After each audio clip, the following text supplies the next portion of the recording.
Welcome to the A2C podcast. We're your unfiltered ticket to the world behind high achievers of every kind. No ads here, it's just pure value. So do me a favor and share this if you find some inspiration, motivation, or something else in between. Authentic, no constraints, no limits. Let's go. Yeah, it's been fun so far, dude. Been really fun so far. It's a totally different direction than I took my last podcast, but I'm having more fun with it. So, cool. Just focus this bad boy. Yeah, you're good. Get the handsome mug. Good. I should probably. Yeah, dude. Honestly, for me specifically, like I've been slacking on our podcast because we've just been so busy that I've honestly just been doing client testimonials on basically podcasts. But I need to get back into booking guests. I actually just told one of my VAs like, hey, this is like a primary focus of yours is to reach out to these individuals. But when I started the business, the podcast was a huge play for me because especially in marketing, like for me to get any type of authority in the space being new, I needed to bring people onto the podcast that have the authority and then build through association as well, right? And I don't think that's what your game plan is here. I don't think either of us need to do that anymore, but starting out, it was huge. It's a huge play. It also gave me an hour to talk to somebody that I needed to talk to anyways, right? And let them speak about themselves for an hour. And then I get 20 minutes at the end of the podcast to talk about me, right? So it was great starting out. And then that's a good mechanism for it, honestly, because listen, at this point, top producers, and when you get up in the game, you get tens or hundreds of people every week reaching out, hey, can I have 10 minutes of your time? Can I have 10 minutes of your time?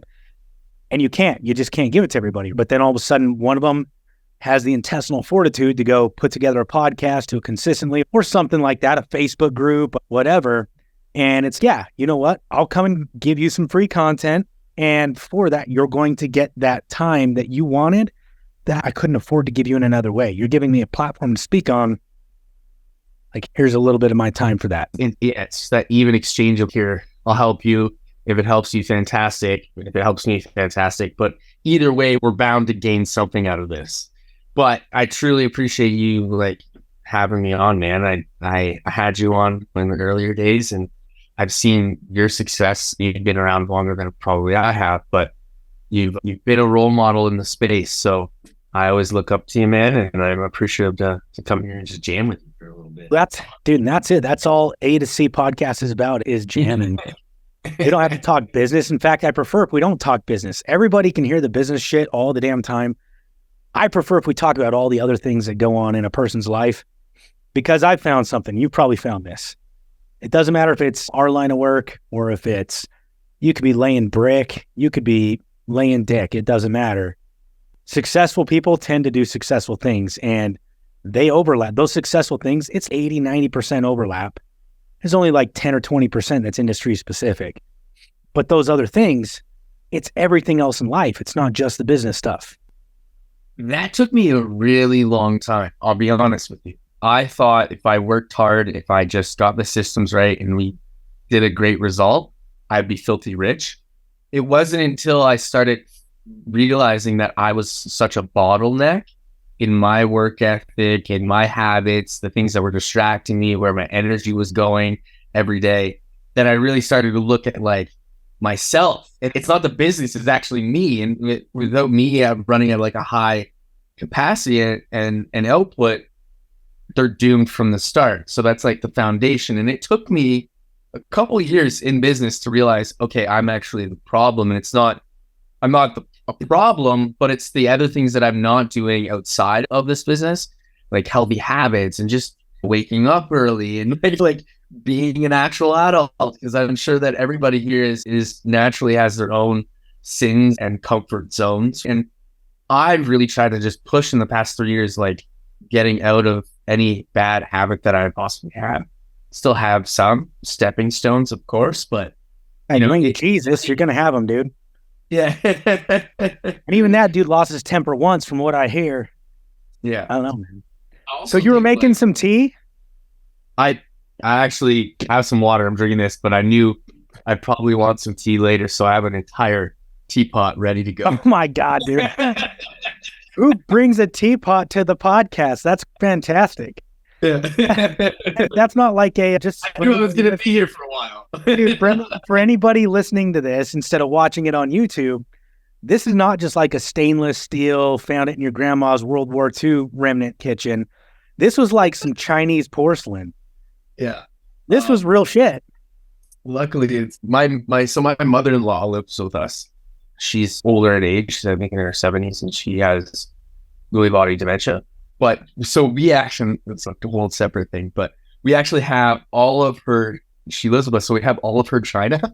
So my friends will come over, they'll be like, Chase, why do you have such nice plates? And they don't match any of our furniture or any of our house.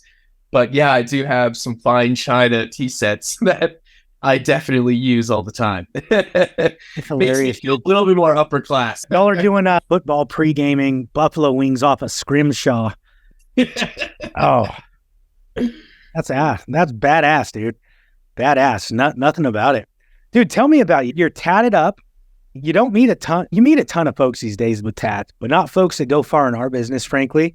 Tell me about your life, because you've obviously been a piece of shit if you've got tattoos like you do. Yeah. 100% a piece of shit. But yeah, this is the only tattoo I have. This is actually the first tattoo I got. I'll tell you about it. Actually, I had a friend, and this is actually, it ties into why I'm in the industry I'm in, and et cetera. But I had a friend in 2019 passed away on his birthday. We were all hanging out. He went down. We had a party at our house. He left to the bar to meet some girl. As he's leaving the bar with that girl, after the bar closed, this guy bumped into him. They got into an altercation. This friend of mine, big bodybuilder, so he worked at Good Life. I don't know if there's Good Life in the States, but it's basically like a massive Planet Fitness, if you will. And so he ended up throwing this guy through a bay window of a store. A front store. My friend then, running from the scene, he leaves. This guy that he threw through the window gets in a car, pulls up down the street, gets out and stabs my friend 20 times in the neck and chest. My friend ended up walking down the street with the girl just collapsing on the sidewalk. He made it to the hospital, eventually ended up passing away at the hospital. So this is actually this friend of mine. When I was 16, 17, probably 16 and a half, I guess, I moved out on my own with this individual. He's a lot older than me, maybe 4 years older than me. And we moved into an apartment in London, Ontario, a bigger city from where I'm from, which is about a 30,000, 40,000 population town here in Canada. We moved to a 400,000 person population town, a bigger city as I would call it, just as a Canadian. Moved in with him at 16, and really the guy at 16, you don't know how to shave properly, you don't know how to clean a house properly, you've never really done the dishes yourself, me of course, and he really taught me how to be an adult and a man, and we lived together for quite some time before he had passed away. And so when he passed away, I really went through a quite a dark time. For 2 years, was addicted to drugs. God, I was a DJ from 16 till 23, so I was very heavily involved in the party scene here in Ontario and Canada. And it caught up to me, and that loss really hit home. I went to a really dark place, and eventually came out of it. There was some key things. Waking up in a jail cell was probably the turning point. Getting a DUI. And so anyways, I haven't shared this, so you're getting the raw. But yeah, I got a DUI, and I woke up in a jail cell and just decided I need to change. I need to figure this out. I need to get serious about my life and leave the party scene. For me, the party scene was making me money. I was living quite a nice lifestyle, and that entire scene just became poisonous for me. So leaving that, going back to the tattoo itself, he had the same tattoo on his arm, and I got it replicated by the same tattoo artist and put it on my arm. And his ashes are in the line work of the tattoo. So he put his ashes in the line work. So he's always there on my arm. And it's a koi fish for anybody that is listening. It's a koi fish going upstream. And if you don't know what a koi fish actually realizes, it means going upstream. And eventually the koi fish get to a waterfall. And then one koi fish jumps over the waterfall and becomes a dragon. And the stream symbolizes the battles that you overcome, and depending on certain colors means different things. And me specifically, I have a change color. He had an orange one that means a loss of a significant other or like a mom. Mine is blue to represent overcoming role model shadow or a parent's shadow. And I can get into that later. But yeah, so the tattoo is the only tattoo I have, probably the only tattoo I'm ever going to get, to be honest with you. Very sensitive topic, and it was something that changed my life for truthfully the better. Because now not only do I live just for myself, I truly live for two people and work my ass off every day. And truthfully, there's, I did a study recently for our business to see how many absolute failure points. We had about 1,700 in the past year and a half, of which the business could have went tips up if this thing didn't go right. And I tried to just owe him a lot to that, because instead of me getting into my selfish consciousness, I'd surely allow him to say, all right, at least you're here. At least you can do something. So I do everything I can to make sure that I put my best foot forward every day and get glided to those things. Going back to my come up, if you will. Well, dude, real quick before you hit on that, I do have to say, this is the first time in a long damn time I've had another man say to me, "You're getting it raw." And you said that to me. So I appreciate the realism. Don't think about that too much. Chase is out here, man, what I put in this tea? Surprise. But no, dude, that's some serious hard stuff. I really appreciate you sharing. You don't know how many folks hear, like they see folks on social media or on wherever doing well. And dude, we could spend 4 freaking hours on what you just covered. But really too, just to highlight, and then I'd love to get back into you coming up as an asshole. I really am very interested in this topic.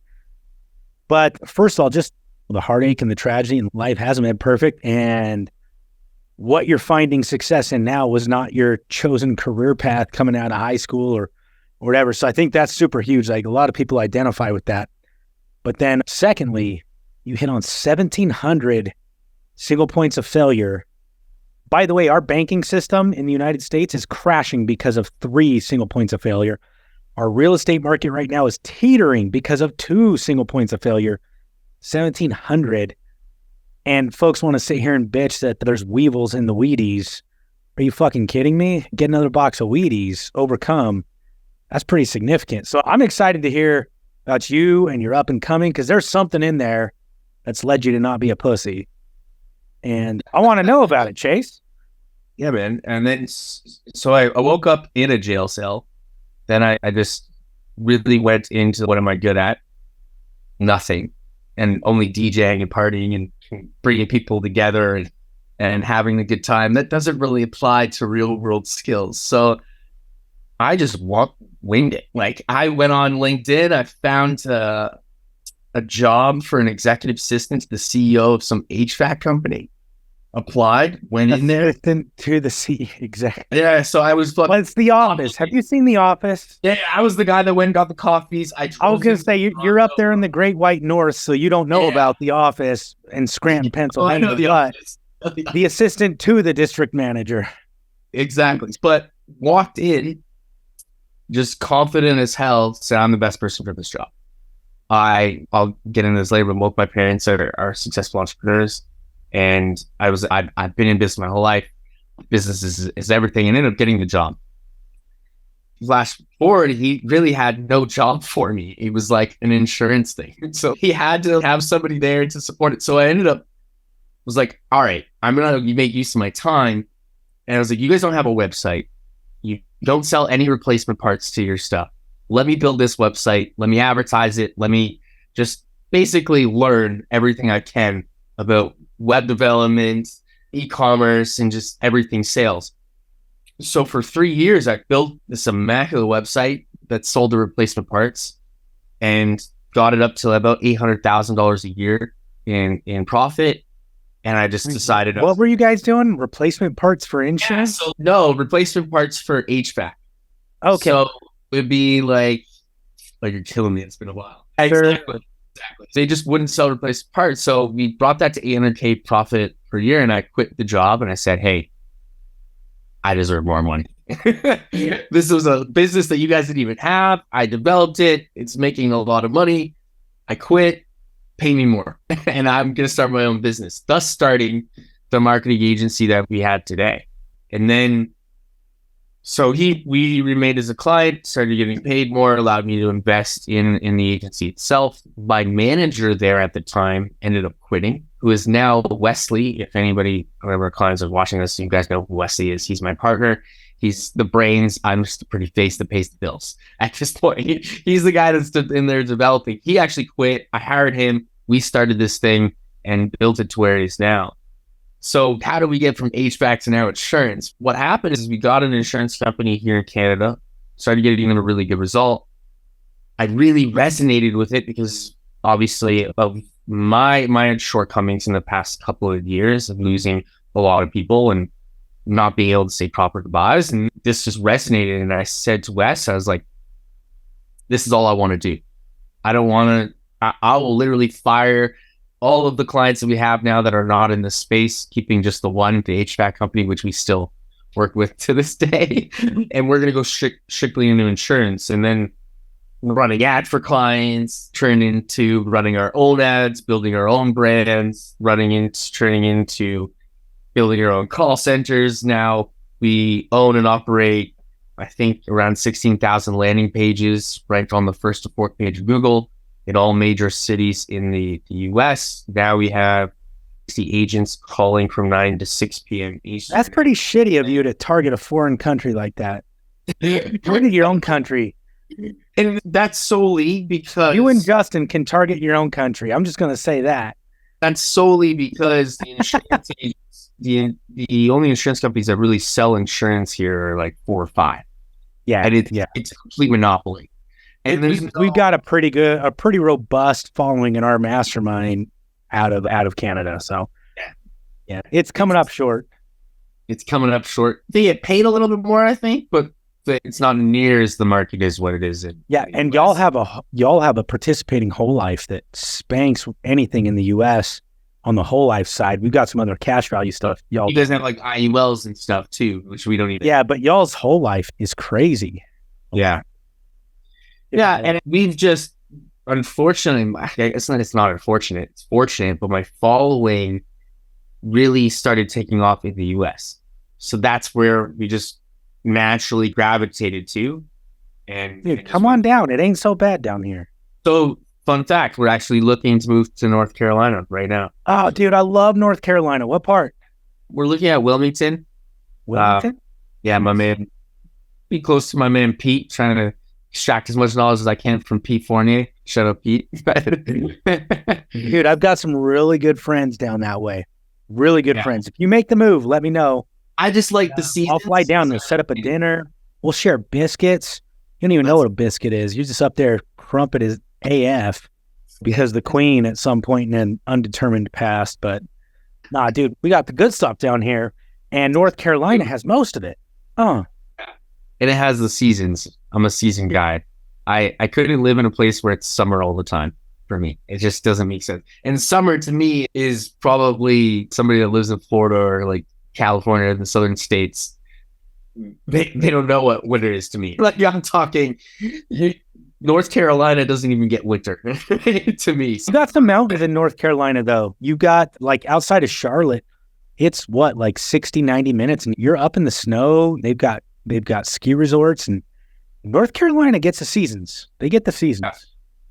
Yeah, they're all obviously like here where I'm at, we're in the snow belt. So in Ontario, I get typically about 4 feet of snow on average sitting on the ground from December to January. There's obviously months or weeks in between that there's no snow, but we get a lot of snow up here. I feel it. I'm in Idaho now, right? So we get about the same amount. Yeah, you probably get. But I moved up from like Vegas, Phoenix, to where we had real summer. Now we have real winter. I also spent I don't know if we've talked about this before. I spent a couple years all combined. There was some on, some off, but all combined, almost 3 years working in Canada. Wow. Mostly in Saskatchewan. be in like the Midwest somewhere. Yeah, it's where you make the fucking money. Ain't nobody making money out. The money's out where the oil's at, dude. And I was working in housing, but all those roughnecks need houses. And man, it was good, but we worked some cold winters. Those Saskatchewan, we'd be putting in a like modular home park, and we'd have an open house tomorrow, and we got to get another 20 homes set up before tomorrow. It's minus 40, minus 50. And dude, it was so cold, 3 a.m. Your snot's freezing inside your fucking face hole. Every time you breathe in, then you breathe out and it thaws. You're wearing $2,000 worth of warm weather gear just to survive. We had a good damn time. We drank so many 7-Eleven Slurpees, and man, those were good times. Those were good times. I typically try to avoid that section of Canada because you're not a watermelon. 40% of our population lives in a 3-hour radius of me.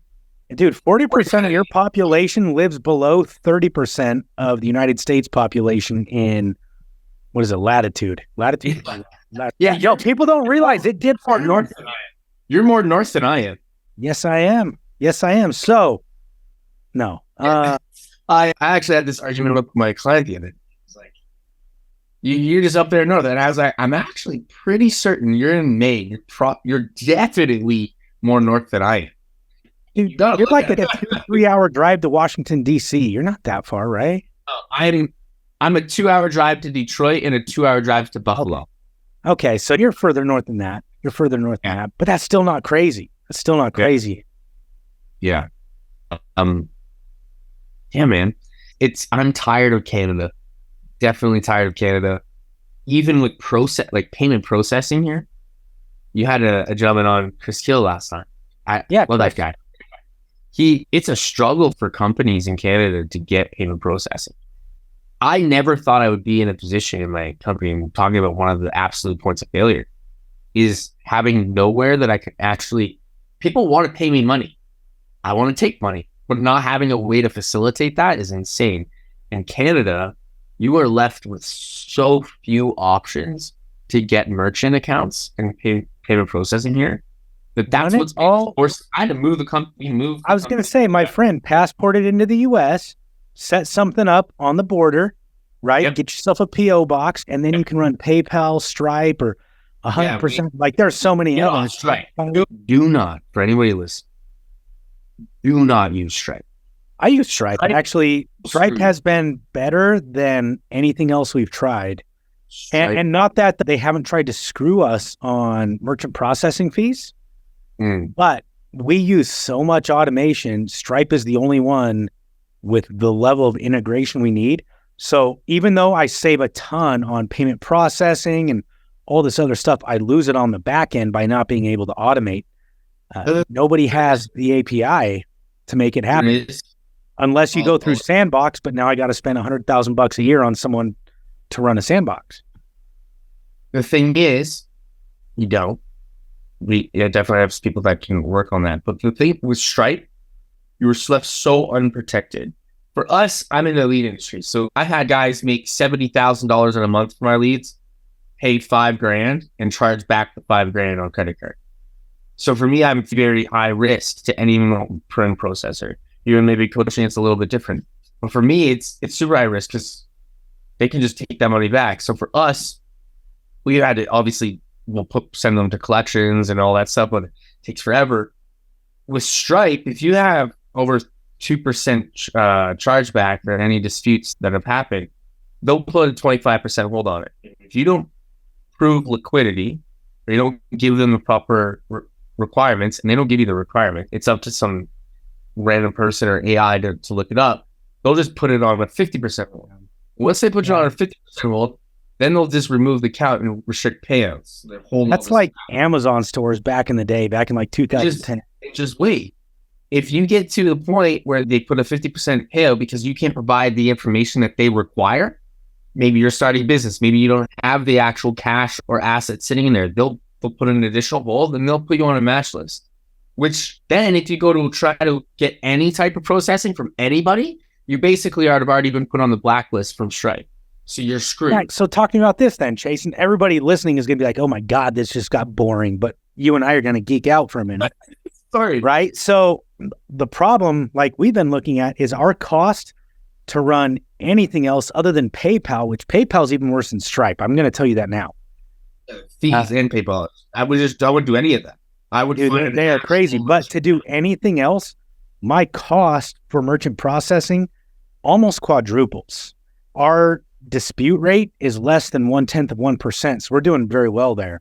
Yeah. We still have them, and they are annoying. They piss me off. We win 100% of our disputes. Right, but you get the whole, you get the that. Yeah. So we'd love to do something, but nobody else. I think actually GHL just had another one, but most of what we do is hung off of a GHL platform, and we love it. I would not switch. You couldn't talk me into it.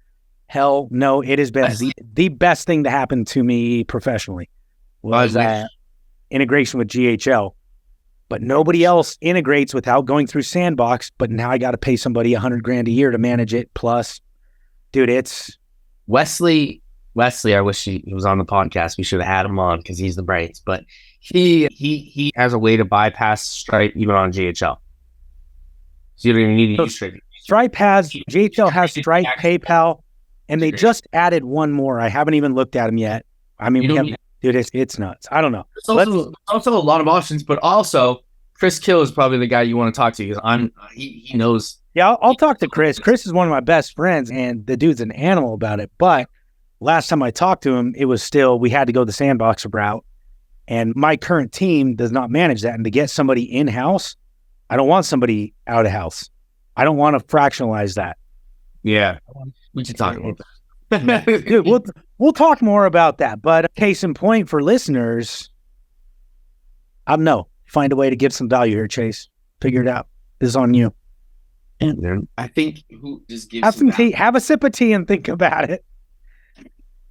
Think about it. What kind of tea are you drinking? This ayahuasca? You'll find out. Yeah, I'm gonna find out. And you start seeing purple elephants. It's whatever the wife buys. It's green or English breakfast, I think. So it's ayahuasca. I'm just gonna get some cream, so I'm coming off camera for a second. No, you're good. You're good.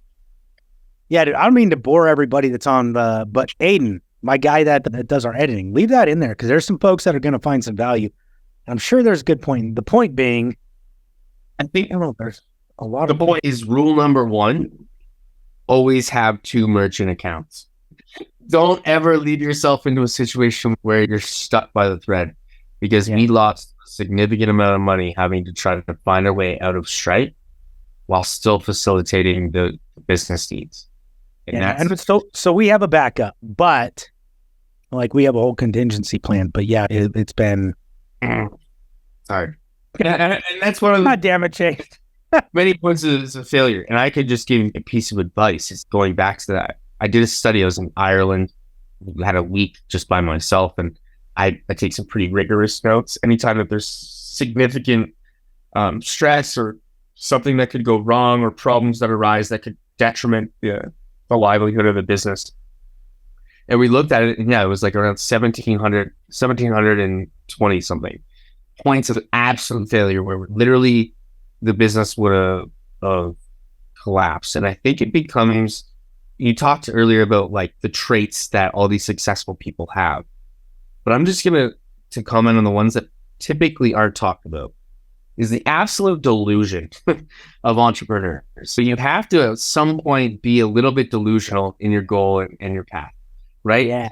And there's going to be times but you can't be too delusional because there's some motherfuckers that are like, I'm successful, I'm an entrepreneur, and this motherfucker, you have an LLC. That's not the same thing. You have to use logic with numbers, right? Of course, you cannot be delusional with numbers. And that numbers are the blood of the business. But with everything else, so the problems of the people that come up, box in with their boxing gloves in front of you, trying to take you down, you have to be delusional. Like in some sort of level, there has to be some sort of delusion in the sense like, I don't care. I am so occupied on the vision and the goal and where I know we're going to take this, regardless of what comes at me. You have to take that in. And then also being completely okay with being fully risk averse. That's one that's talked about a decent amount, but being risk adverse in the sense of the only way that I am successful right now is because I continue to put my back against the wall. You can ask anyway. I will go to zero if I'm confident that I'll make it back. And I go to zero a lot, meaning like I've flipped the business a lot. I'll put everything we have into a certain project or a campaign to drive a certain result. And I'm not scared to do that because I've done it a lot. The number just got bigger. And you have to be like numb to that. Because if you're not, then they'll just eat you alive. You'll stress out and then you get out of your norm. And then everything else that you're trying to manage gets out of whack. And I think those are the two real reasons that I've truly ended up being successful. And consistency, right? I'm just continuing to do the exact same thing. But being delusional, risk adverse, and consistent has truthfully been the top three things that have really got me somewhere. And what I find is that a lot of people struggle, especially in the insurance industry, is that they're not willing to do that. They still want to, especially insurance agents, they just want a job that they can make endless amount of money with. But they don't want to be an entrepreneur. They don't want to be a business owner. They can't. Yes. Dude, they don't like, want to, folks, they're like, well, I take risks. I bought $300 worth of hats, not knowing if it'd pay off. Number one, your hats ain't gonna fucking pay off. That's stupid.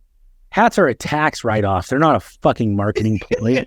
when Uncle Sam calls, you say, "All right, I bought a bunch of hats." Like, holy shit! But it's like, you want to know the type of risk I'm talking about? I'm talking about putting it all on the line so much that for months I had sores down the back of my throat and on my tongue. So bad I couldn't speak in the morning until I'd had enough Cepacol, which has benzocaine in it, to totally numb my vocal cords so that I could actually talk for months. I'm talking about having to swallow red pills like you're talking about where, oh, your risk isn't enough. And you couldn't even, the pill was so big you couldn't swallow it. You had to lube up and freaking sit on it. It was a suppository, right? So don't sit here and tell me about your risk. Like, I risked my freaking bologna sandwich. Fuck your bologna sandwich and fuck your risk. I put it all on the line. All of it. 100%. And I'm so goddamn grateful because I've had a wife who, through thick and thin, it hasn't always been great. We fought and we've had times we almost didn't make it. But through thick and thin, she said one thing consistently.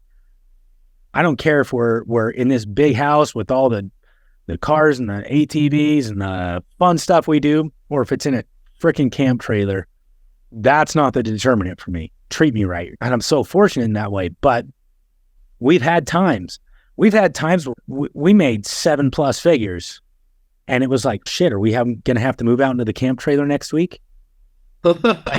Dude, we've had times in the last 12 months. A lot of folks don't know this, but in the last 12 months, my wife had some major medical concerns. We chose this year of all years to not pick up health insurance because here in the States, we have a robust military that drops big ass bombs, not health insurance, right? And we chose this year to not have it. There was just, we were moving from Vegas to Idaho and all this stuff. It was such a mess. We were like, you know what, screw it. We're okay. And then my wife ends up with health insurance or health issues, paid out of pocket cash for that. I ended up with cancer, was diagnosed with cancer in January, paid out of pocket cash for that. Have all these things that I had to handle, right? And I'm telling you, dude, despite the money we're making, we've had so many times throughout this year where it was like, I don't know, like payroll is next week. I'm not going to miss payroll. These people showed up and worked for me. I'm not sure how I'm going to do it. What I know is I'm going to show up, I'm going to do X, Y, Z and do that work. And then guess what? If it still doesn't pay out enough, then I'm going to head on down to the pawn shop. I'm going to get rid of the car, the truck, the house. I'm not going to screw my people, but don't tell me about your fucking bullshit risk until you live that. You haven't lived an entrepreneur life. You got to put it on the line, dude. So I identify with it. I'll shut up now because this is about you, Chase. But let me ask you this. How many times have you said, fuck, this isn't, I don't know what's going to happen, but fuck it. And you went all in. And how many times do you absolutely impress yourself? You're like, holy shit, we did it. I lost count. I've lost count, but it's also part of why.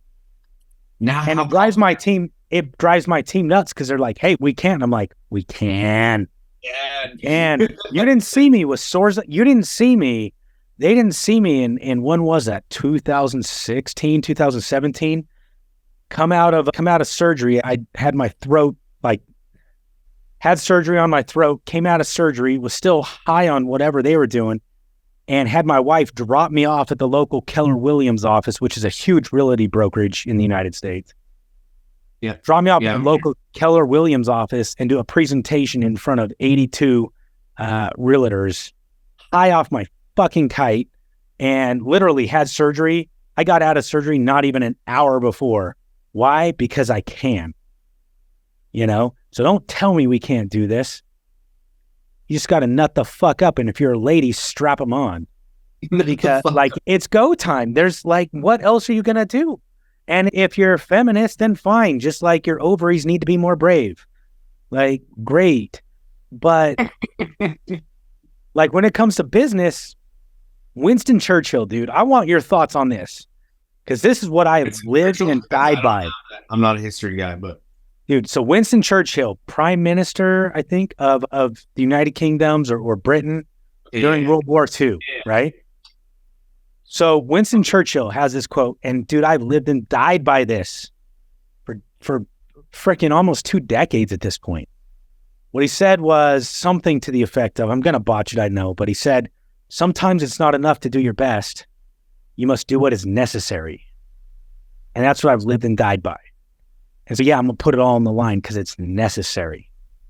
And then I'll do what's necessary to make sure that pays off. I want to know, what are your thoughts on that? Have you ever heard that quote before? No. For 4.5 years, really, or 2.5 years of the business, 2.5 years, I didn't pay myself a single time. My wife, God bless her, helped me for a year and a half, basically took care of what we needed to take care of before we had a kid. And still to this day, I'm the last person that gets paid. The last person that gets paid. And I collect a payroll, but there's still months, 3 months ago, I didn't take a pay. 2 months ago, I didn't actually take a pay. This month, I took a pay again because bills were coming up. But the business does multi-7 figures, but I really collect very minimal from it because I'm always flipping it. And that also comes down to, I just do what's necessary for the growth of everybody else in the team. It's truthfully not at my point. Now it's for legacy. Now it's like, I've built this organism and I want to make sure that this organism turns into something that's solid state and is always there. And for me, it's always just about what's necessary to make sure that it lives. Because there's still always going to be times where I could have significant failure points where it could literally be end or be all. And I just have the confidence that I'm always going to make sure that everybody in my team, everybody in this machine that we've all built together comes first. Yeah. And that's what's doing what's necessary sometimes. It's not always about profits in your own bank. It's about how do we continue forward. And that's very hard for somebody who's in a freelance stage of business. And it's saying that they're a business owner, but yeah, dude, people all the time like business owners, entrepreneurs, they make so much money. They're so overpaid and blah, blah, blah. But you know what? They a true entrepreneur earns it. Why? Because of these times, the times we're talking about, right? So why do I deserve to get that big freaking bonus or this or that or the other? Because of how many times over years and years I came last. I'm not even putting myself first now. I'm giving everybody everything I promised them and more, and I'm taking what's left. It just happens to be that over the course of time, what's left tends to grow because of the fact that I choked on my lack of success before when no one else would. Not a single employee, not a single team member has ever come up to me and said, hey, let me forgo this paycheck and reinvest it in our next pay period. Never had a single one I've employed. I would accept it. I'll double that shit up. I have never had a single one do that, but I've done it for years and years. And so why am I at where I am? Because mama didn't raise no bitch. Yeah. And I put it back in, and it sounds like you're the same. But also, like, how many times did you fuck our team? If they screw up, it's on me. I fucked. If you're asking how many times did I did. Oh. Editor, cut that out. Don't cut that. You leave that right in there. But how many times has the team screwed up? And that's on you, Carson. It's all on you. I've spent hundreds of thousands and probably millions on my team screwing up. And not because they're pieces of shit, but because people aren't perfect. Right? Mm-hmm. I've spent hundreds of thousands and probably millions on that and not taking it out of their paychecks. But that's the mantle I chose to bear.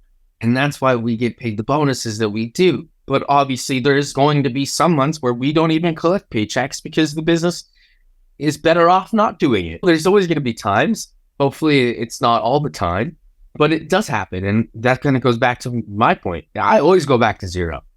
I'm a true believer. I thrive when my back is against the wall. I don't know about you, Carson, but I feel like if I get too comfortable, something's not right. And for example, I also feel if there's not one time in a month where I don't want to throw in the towel, something's not right. So like, and those moments are what project and solidify the next stages or things that propel us forward. Because if I don't have those moments where I feel like things are falling apart, it doesn't force me to look in deep and cut the things that need to be cut or add the things that need to be added. I feel it's unnatural, one, in the first 5 years of your business for it to even make a lot of money. But you need to be completely investing to yourself. But I also think it's completely unnatural for you to not to go through a single month or 90 days and not feel like it's falling apart. Because what works now is not going to work later. And once you get to that stage, you're fantastic. It's working now, but what's going to take you to the next stage is not going to be what took you to that stage. So you're going to have to relearn everything every 90 days, 6 months to a year, right? Always. One of my favorite sayings I've ever heard is that every quality entrepreneur, and it's, by the way, this is not just entrepreneurs. You want to start a church? Same thing. You want to be a successful athlete? Same thing. But anyone who's successful at anything, they quit once a week. The difference between those that are successful at it and those that aren't is they show up on Monday. That's the difference. But every single one of us quits once a week. It's bullshit. We hate it. We're like, screw this. I'm going back to work for freaking honey bunches of oats. Yeah. But the difference between those that do and those that don't is you show back up on Monday. I find there's so many different things as to why I'm sorry to just keep coming back to sales, but I love that I can vent to you because I know you get it because we're both working within this insurance industry and I'm sure you see it and I'm sure you can agree. But I find the biggest fucking thing that agents suck on is sticking to one fucking thing. Now, I'm sorry for the F-bombs, but they get so bored so fucking quick. I don't think they get bored, Chase. I have guys that have made $50K months plus for 5 to 6 months consistently. And then decide I'm tired of saying the exact same thing and the exact same script and the exact same process for 6 months that I need inevitably to force to move forward. If you want to be a business owner, you better be prepared to talk about the same damn thing for multiple years to come. It is inevitable. If you want to, you can pay someone else to say that same damn thing. Exactly. Build an agency, build whatever. But if you're a sole writer, if you're a sole commissioned sales agent, if you're a sole lowpreneur starting your own consulting or coaching agency, whatever it might be, if you're not prepared to just sit there for multiple years, at least 1 to 2 years, doing the exact same thing, you're constantly going to be starting fresh. You're constantly going to have fluctuations. And I can tell you that I've had the blessing to be able to look into multiple insurance agencies, multiple insurance agents, production, and what they're currently writing. The most successful guys that I know that consistently do the same numbers every day are the same guys that have done the exact same shit for 2 to 3 years, no switch up. They didn't switch to different policies. They didn't switch their different offers. They didn't switch their new lead program. They didn't switch their consulting offer. They've done the exact same thing, have crafted it, made it its cornerstone, and can do it repeatedly with their eyes closed. Perfect. That's what creating a business is about. It's not about hopping from policy type to policy type because you're bored of one and bored of different pitches or bored of a different lead vendor. Agents will have success with us and just get bored and leave. And at this point, we're constantly trying to motivate them to continue to do the same thing. We do it all the time. It frustrates me, but I feel like that's the number one thing that really, teeters the line of you being a top producer and not. It's just doing the same shit. Maybe you disagree, maybe you agree. But. No, I agree wholeheartedly. All right, dude. So I want to know, as a man born and raised in the United States of America, what was it like being born and raised in Canada?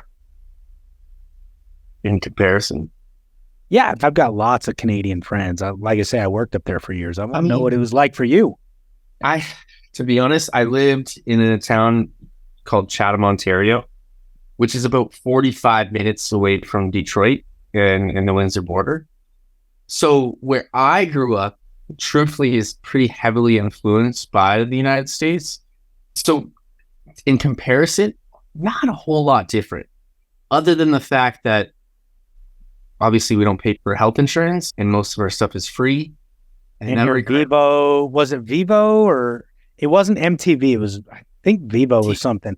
Much music. Had to be like 80% or 50% Canadian artists. So half the time it sucked.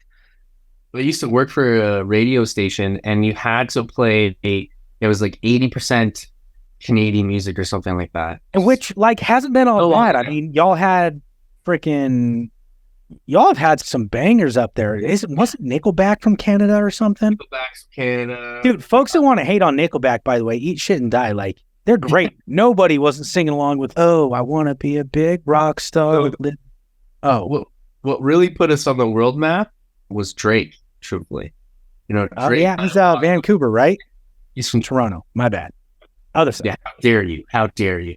But JDs, we got Justin Bieber, a couple other folks that are Celine Dion, a couple other ones that are top notch. Dude, but nobody hits it like Celine Dion. Nobody. But I'm sorry, but Celine Dion on late night Delilah radio has put more grown men to sleep for 30 years than anything. It's just I can't settle my soul, but that song comes on. It's like once more. Oh, finish it, Chase. Finish it. I actually don't know a lot of Celine Dion. Oh, no. If you catch hate for anything on this podcast, it better be that. Canada, I have nothing against it up until I started a business, but I love, truthfully, and then I was like, oh, we don't really live in a free country. It's pretty heavily regulated, just locked down. And so growing up here was great. I grew up in a small town where if you get into an altercation with somebody, you're all sitting in a field and fighting, and everybody's going to watch you do it because everybody knows everybody, and there's no problems that don't go past just brawling it out in the field. And then you patch it up over some pierogies and some poutine. Dollop of sour cream. But truthfully, my experience in Canada would be vastly different from somebody maybe in Saskatoon where you were at, or somebody more northern. Where we are is pretty Americanized in the sense I grew up watching mostly American shows. It's really not that much different. When you get up north, I don't find I have an overly crazy Canadian accent. You might hear it a little bit, but...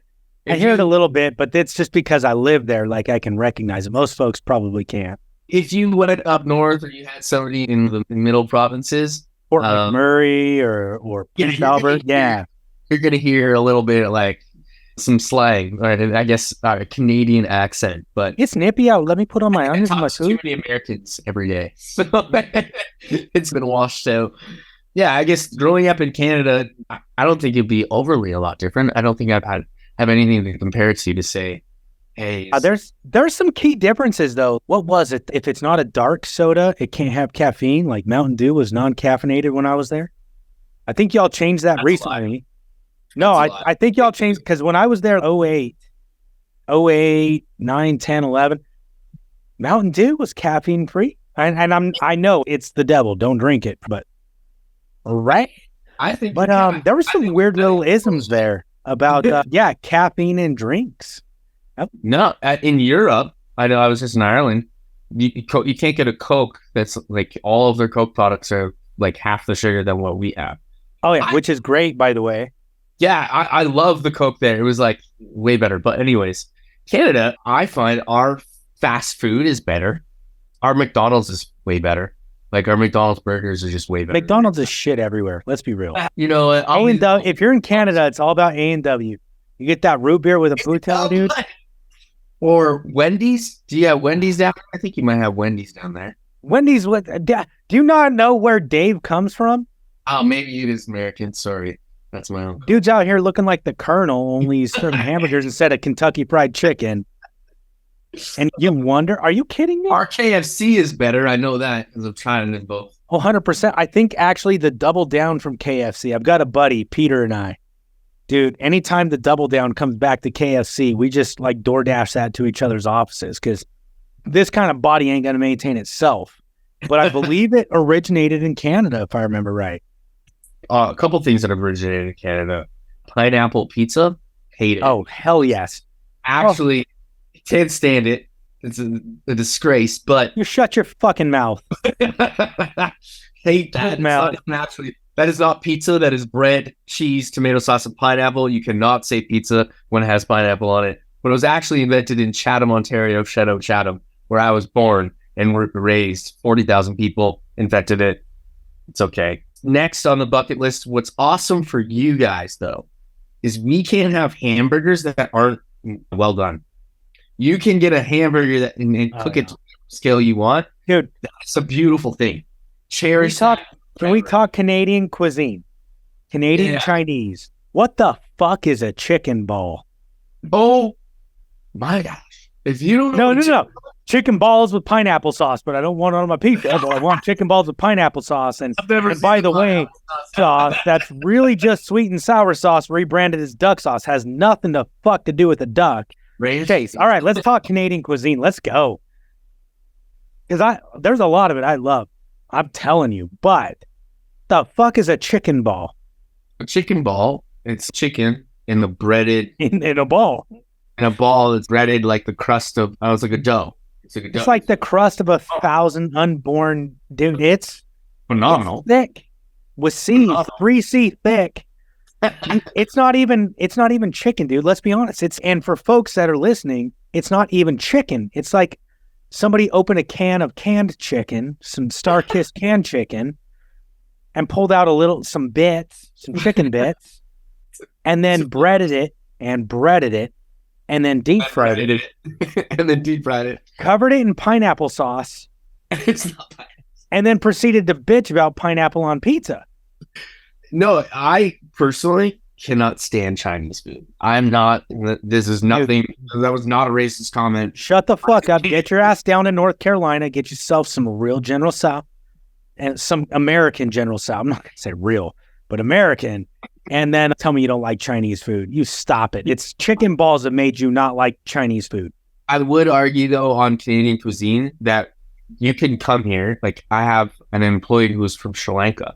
He actually just got his citizenship in Canada, moving here. And he was worried that he wouldn't be able to find, like, Sri Lankan cuisine.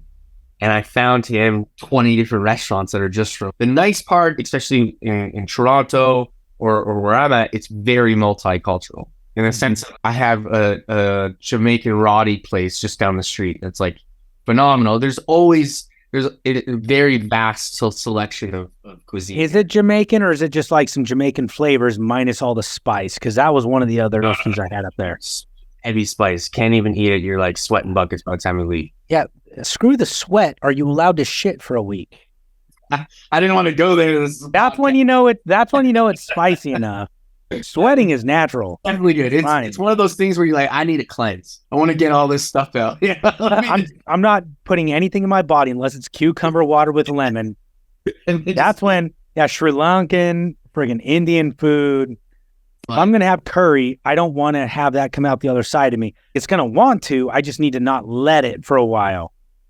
For like Canadian cuisine, if you get a source of Canadian, I'm all the Canadians that probably listening like, this guy has no idea. This guy, I'm gonna get shit on for this, but poutine is like a staple, right? And poutine, if you haven't had poutine, you need to try it. And if you haven't had cheese curds, because cheese curds just aren't a thing anywhere else but Canada for some. I don't know, dude. Cheese curds are a thing. Number one, have you not been to Wisconsin? And number two, we've got some places in the States here, Culver's. Okay. I would put Culver's as fast food. I'd put their cheese curds up against anything I had up there. Okay. All right, tough guy. So we'll talk. But poutine, though, I've found places down here that serve a poutine, but nothing's like being in some backwoods freaking Canadian town, and there's 3,000 people, and you hit a diner, and you get poutine. You get that thick gravy, you get some malt vinegar on top, you get maybe a little ketchup on top if you got a sweet tooth, and oh yeah, so good. We have this is a chain called Smokes Poutineery.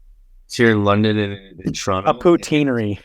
Yeah, they only sell poutine. It sounds like a whorehouse, by the way. Their entire market is from 11 to 2 a.m.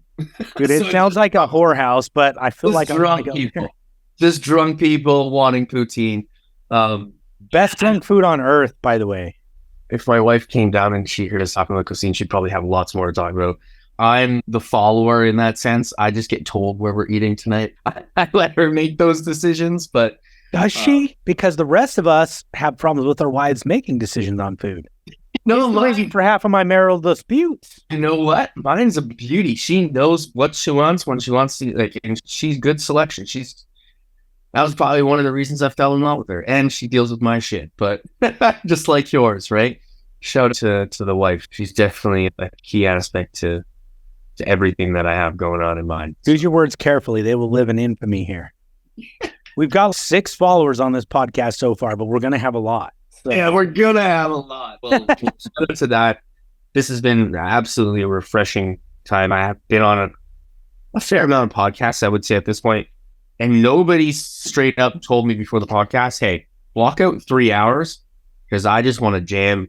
And that, to me, was so refreshing. Because a lot of times you get on podcasts and it's just question after question and you've already have all these things built out and it just becomes this fake, forced TV news sideline broadcast that just really doesn't get to the truth. And I just have to thank you because this has been absolutely refreshing for me in my own processes, but also just refreshing to be able to just sit here and chat with somebody like-minded and successful. And I appreciate you having me on, man.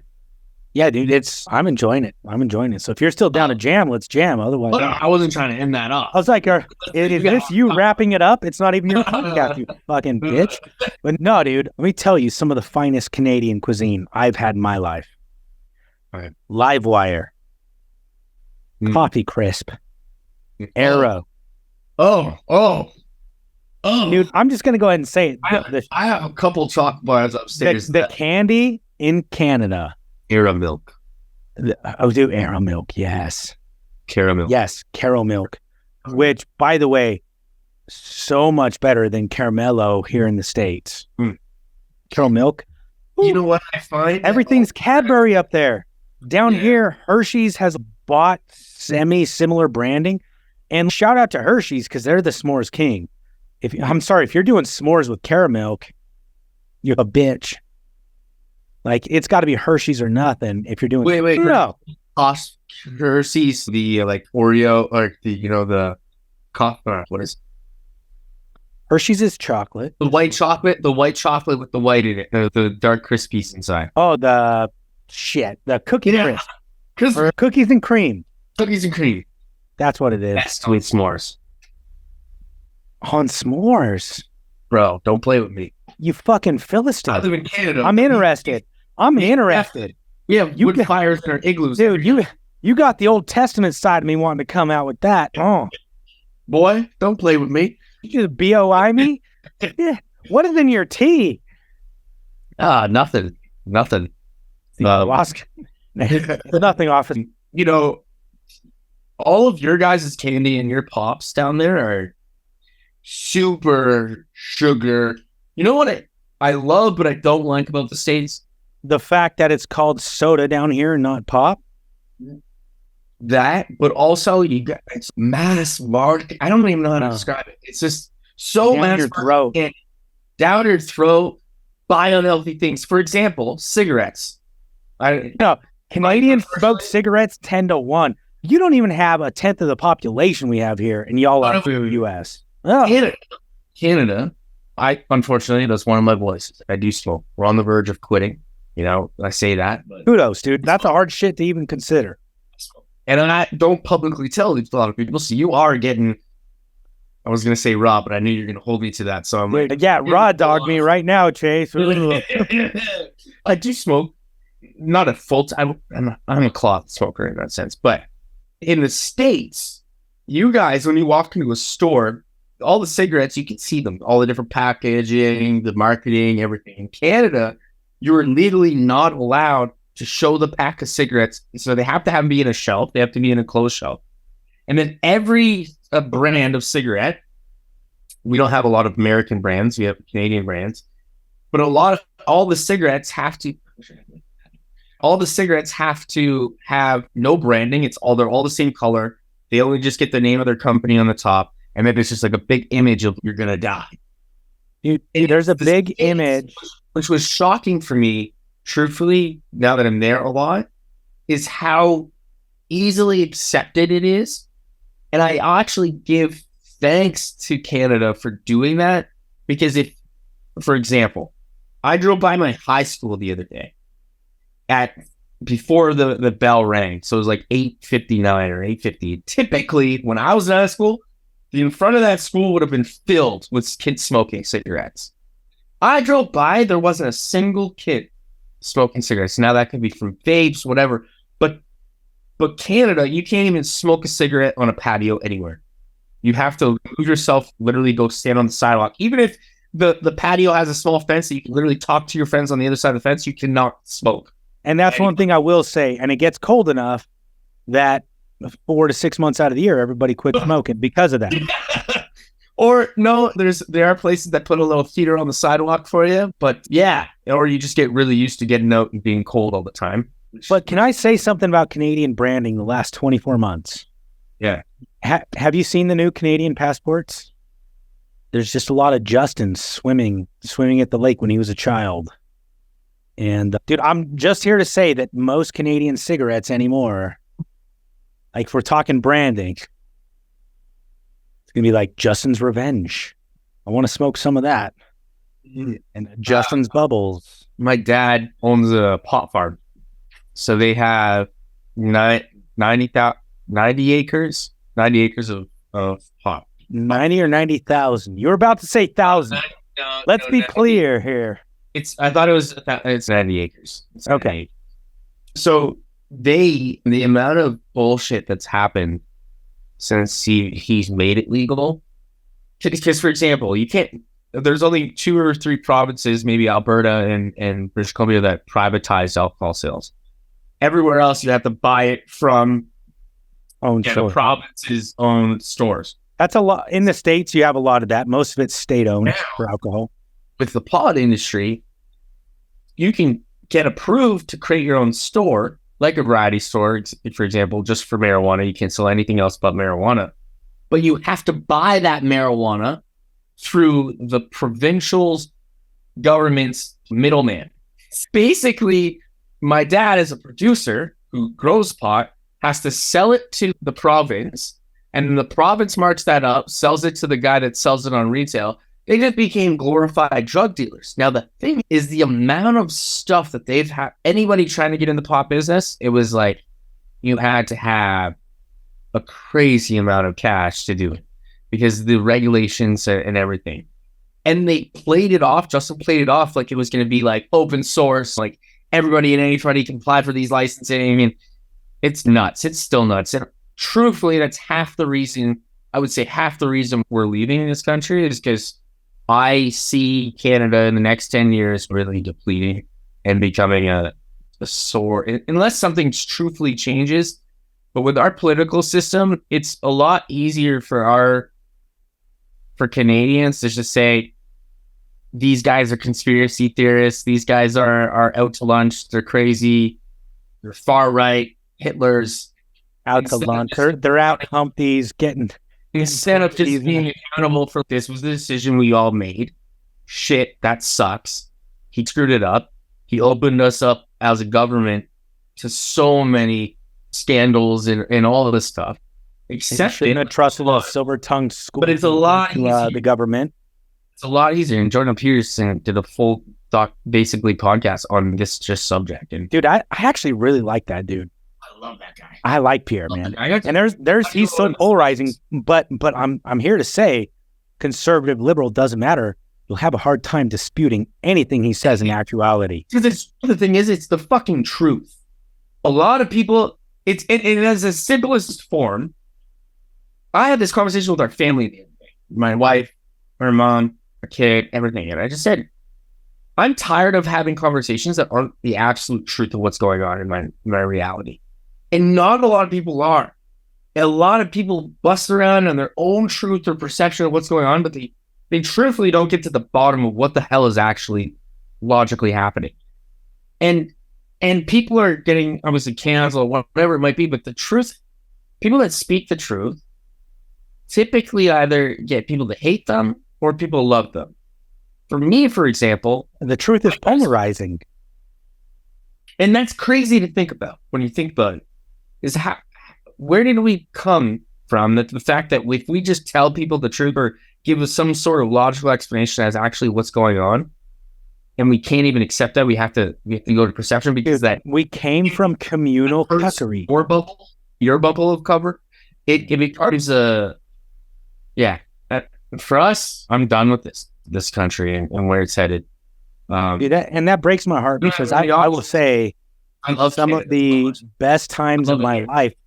I only spent a few years there, but it saved me. Like being in Canada, and it wasn't Canada as a nation, and Canada's a great nation, but it was the people I was there with, and not just the people. I was up there with a family. My boss moved me up there, the Sorpold family, and really, because I had the same problem, drugs, and I needed away from it. And holy cow, he was just so much better than me than I absolutely did, and I could have ever deserved. But we lived in a small town south of Saskatoon and Regina. Swift Current is where we were based out of. And then we did a lot of work in Alberta and Medicine Hat and Northern Alberta and all over Weyburn. But it didn't matter where I went. The community, Swift Current, the community. Because my boss moved me up, but he was busy living his life. He moved me up, gave me an opportunity. I did the best I could with it. I went and got a gym membership, and I attended one of the local churches trying to refine God, and the Swift Current community was so good to me. The Weyburn community was so good to me. Medicine Hat, so good to me.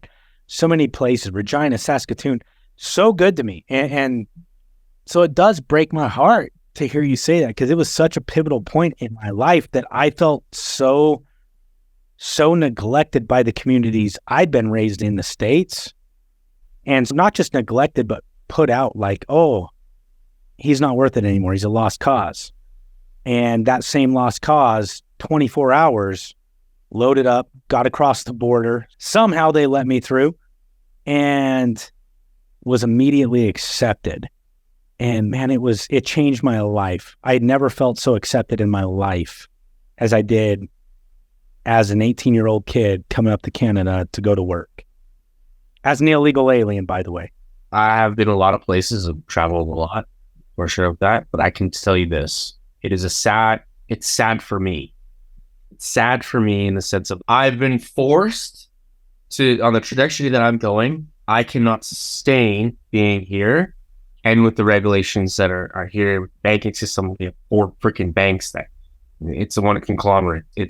You have a lot more freedom in your financial industry there, as well as in infrastructure there. So for me, it's honestly come to that. And the housing market here, it's impossible to really get ahead in the housing market here because it's nuts. That's a whole other, we can have a podcast. Do you know who Rich Cooper is? Rich Cooper, Unplugged Alpha podcast. He has a book called The Unplugged Alpha. This is a short plug for Rich Cooper. And he's a very polarizing person. It's some red pill, but it's not red pill, fuck women type of stuff. In fact, he's the first one to tell you, I love women. But I love when women are a compliment to my life because of how I'm living my life instead of a complication. But he does, it's not payment processing. I think it's debt settlement or credit repair or something like that. Very successful man. I'd highly recommend Rich Cooper. He's out there in your area, but he's still running his stuff out of Canada. Very successful podcast, very successful business. In fact, there's been multiple times I've been this close to joining up. He has I think they call it 1% or something like that. It's a private mastermind. The only reason I haven't is I've been busy. Like I've been in other masterminds and I made a commitment there, can't make it here. And then I had some health issues this year where it just didn't make sense to, but he's out there in your area. He had in fact, I think he still has it. It's called Entrepreneurs in Cars. Yeah. That's Rich. That's Rich Cooper. It's all been rebranded at this point to the Unplugged Alpha. Seriously cool stuff. But dude, you ought to reach out to him because I know he's mentioned a lot of the same stuff, same frustrations with running a business in Canada, but he's still there. And I don't know, it could just be a good connection. I don't even know Rich personally, but it could be a good connection. I'd love to highlight the good things in Canada because I know I've been talking shit, but for me, I never have to worry if I get brought coffee crisp. I never get deathly ill. My wife doesn't get cancer. I get cancer. If I break my leg tomorrow, if my daughter gets sick, my daughter has unilateral deafness, or she's deaf in her right ear at birth. We have full support. She has a complete guidance counselor that's paid for the rest of her life. She got her entire hearing aids, everything paid for, completely free from the government. You didn't even have to do it. Just was done. That's huge. That is something that's we're gonna actually, like, the wife and my mother-in-law and my daughter continue to be a Canadian resident.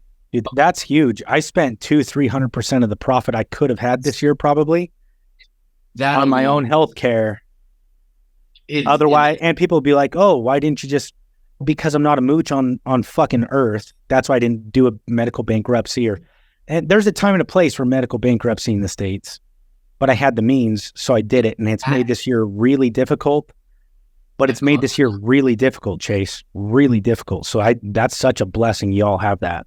And I don't sleep on it. A lot of people sleep on it, but like when I look at when we work hundreds of Medicare guys all the time and health insurance guys, and to me, it's something that I never really like.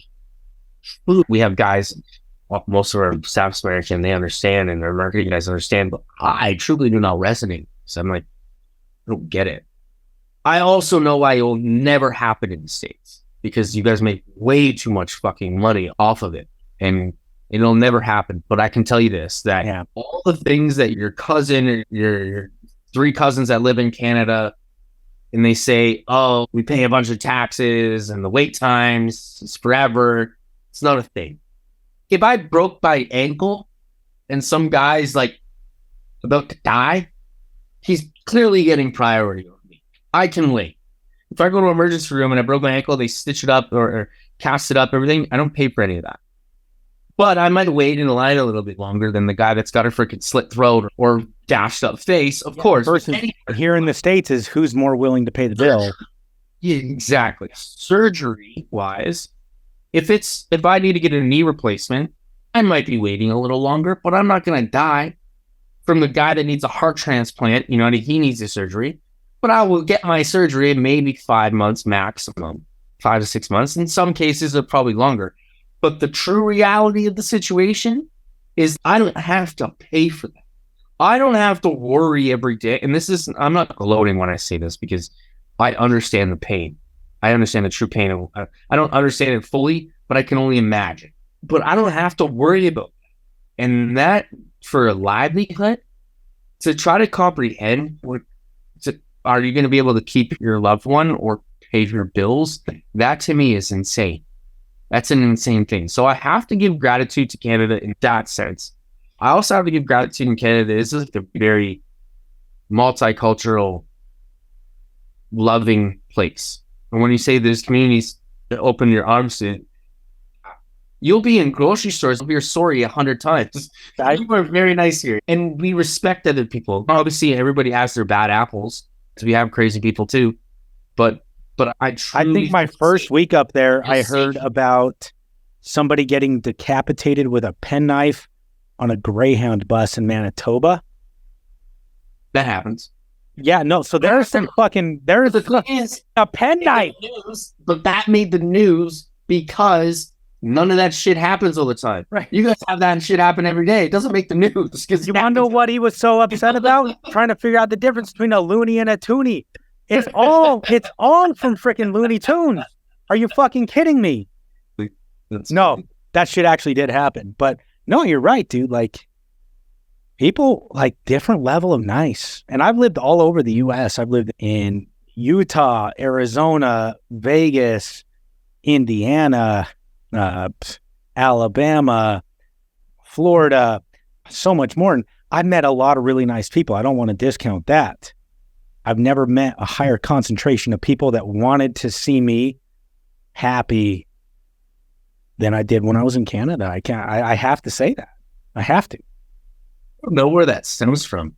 I try to look at it myself. I don't know where that stems from. It's just like a natural, like, I don't go, I've been to a lot of bars in the States. I've been to a lot of bars in a lot of different countries, and there's not a lot of bars you can walk into in Canada. Not very few. I know, obviously, we spoke about it earlier. I had a friend die in it, but I feel a lot more safe in Canada, and maybe it's just because it's my home. Going out or being in a risky area. One, because I know that very few people have handguns. If they do, it's illegal, and they got it for that reason. But I feel safe. I'll be honest. I feel safe. I don't walk around with a gun. I'm going to call bullshit on that one. You guys are 5-10 years behind freaking Britain in that. Get rid of handguns. People are just going to put a knife in your neck. Yeah, of course. People die, get killed all the time. Obviously, dude, London is like the murder capital of the Western world. Not to get into the gun control topic, because I'm on either side of that. I've never even really shot a gun. So for me, it's not really my thing. I couldn't argue any side of that fence. But I truly do feel a little bit more safe knowing that people are pretty warm and welcome here. I don't know. But if they're going to get you, they got to get you from up close. Yeah. Not from a distance. No. Ain't nobody out sniping me today. They're going to have to come put a pencil in my neck.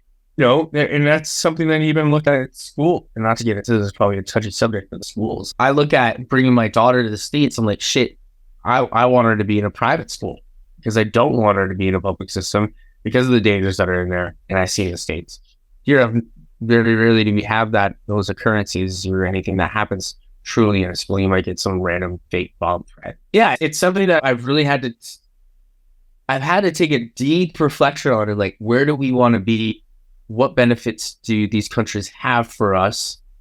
And ultimately, it drove the decision on moving to the States. You can't dispute that. Both countries have their perks. Both countries have their shit. And the decision was, let's move to the U.S. I think that's obviously because of the business and the relationships that I have there. I want to be going to a lot more masterminds all the time, and having to fly from here sucks. Being closer to the... When are you moving, dude? Probably in the end of next year. End of next year? Dude, keep me posted when you get down. I'll fly out and we'll buy you some bourbon or whatever. I'll bring in my local buddies, make some introductions. So you got more than just your buddy there. Steve, Darwin, Phil. Pete, a couple of Pete. I knew it was a standard ass Caucasian name. Yeah. Awesome, man. Yeah, I'd love to dive into you a little bit. I know this is your podcast, but let me... Yeah, this is my podcast, so you talk, not me. What do you think has been the biggest struggle for you to get to where you're at in and the successes that you have now, you have a great following. You have almost like a cult following in your groups. What's been the biggest struggle or biggest failure point? Let's talk about some things that have absolutely crushed your business. Not to get back on the business subject, but typically where my mind goes. Always me. Always me. There's not, and that's not to excuse anyone else that's done shitty shit from their shitty shit, but it's always me. Like, my single point of failure is myself, and it always has been. Whether it was my mental struggles, me letting my mental health get in the way of things. Maybe it was me not wanting to do XYZ today. Maybe it was me wanting to pivot too fast. Maybe it was me pivoting too slow. Maybe it was me.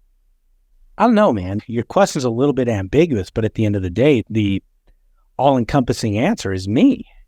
I am the epicenter of all my problems. And anybody that wants to try and take that from me can eat shit and die, because if you take it from me, I can't do anything about it. I'm happy to be the epicenter of my problems because it gives me control over the overcoming of my problems. I don't know if that makes any sense, but Can I ask you something? Maybe if you don't want to talk about it, we don't have to. ask away, dude. I couldn't imagine how waking up and being diagnosed with cancer. What has that done for you now? And how do you do life a little bit? I'm imagining you do life different. What impact has that made to your life now? I'm almost getting a little shaky asking you, because I could not imagine. And for you to share that with me, I appreciate it. That's crazy. So It's probably less crazy than you think. My cancer was very early onset, and I'm very blessed. I've been on testosterone replacement therapy for several years. I got put on it because my nuts don't work.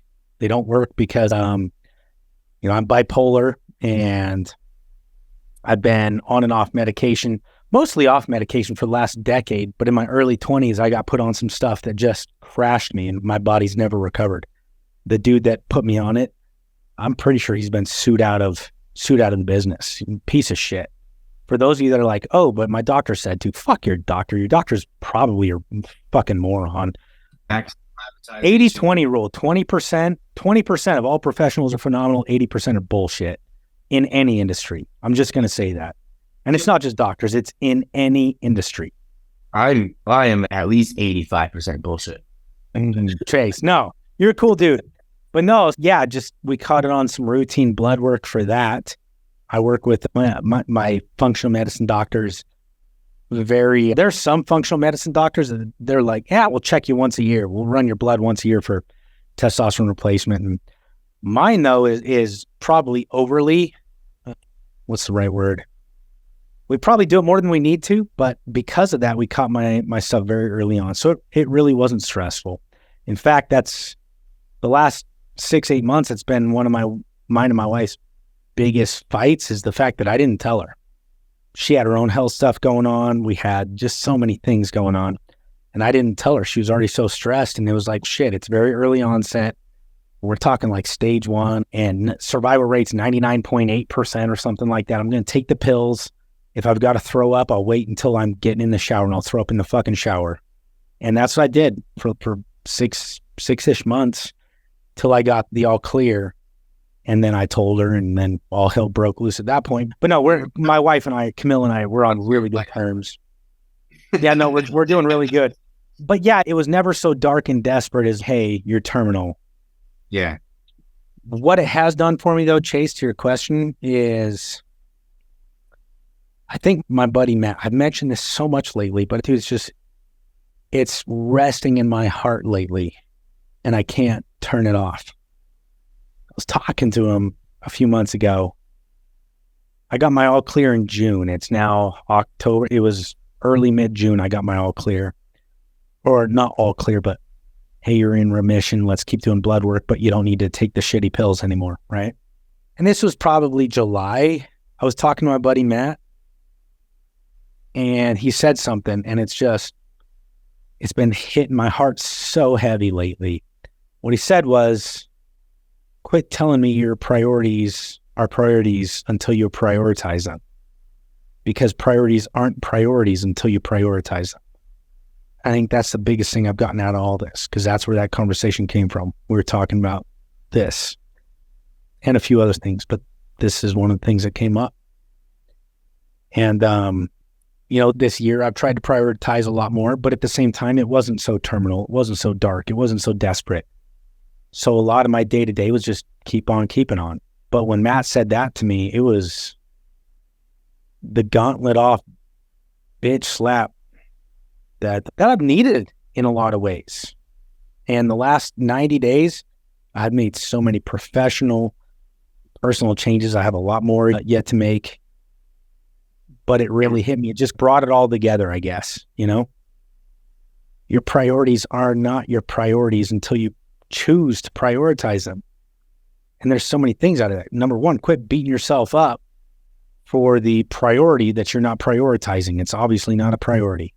Quit beating yourself up for it. But number two, if it's truly a priority, beat yourself up for the fact that you're not prioritizing it. And I don't know. I don't know if any of that makes any sense, dude, but you asked the question. So, that's you're prioritizing. I would obviously assume that when you're talking about that, you're talking about your health and yourself first and foremost, not your business. So be honest. My family. Yeah. I've always had a hard time caring about my health. If I didn't have a family, I'd have just let myself go. And that's always been the case. Yeah. I respect that honesty, man. I think a lot of people struggle with that. I think I've been really trying to, for the past 5 years, it's been just a little bit, forget about me, forget about the sick. Like, my daughter's really young. She was just born. She's only 2 years old. So it's like, I'll prioritize this for right now and get back to it later. But you miss a lot. You feel like you're dissing a lot. And then all of a sudden, like, what does it matter? Right? What Dude, all this matters is nothing other than those memories and the time that they had with you.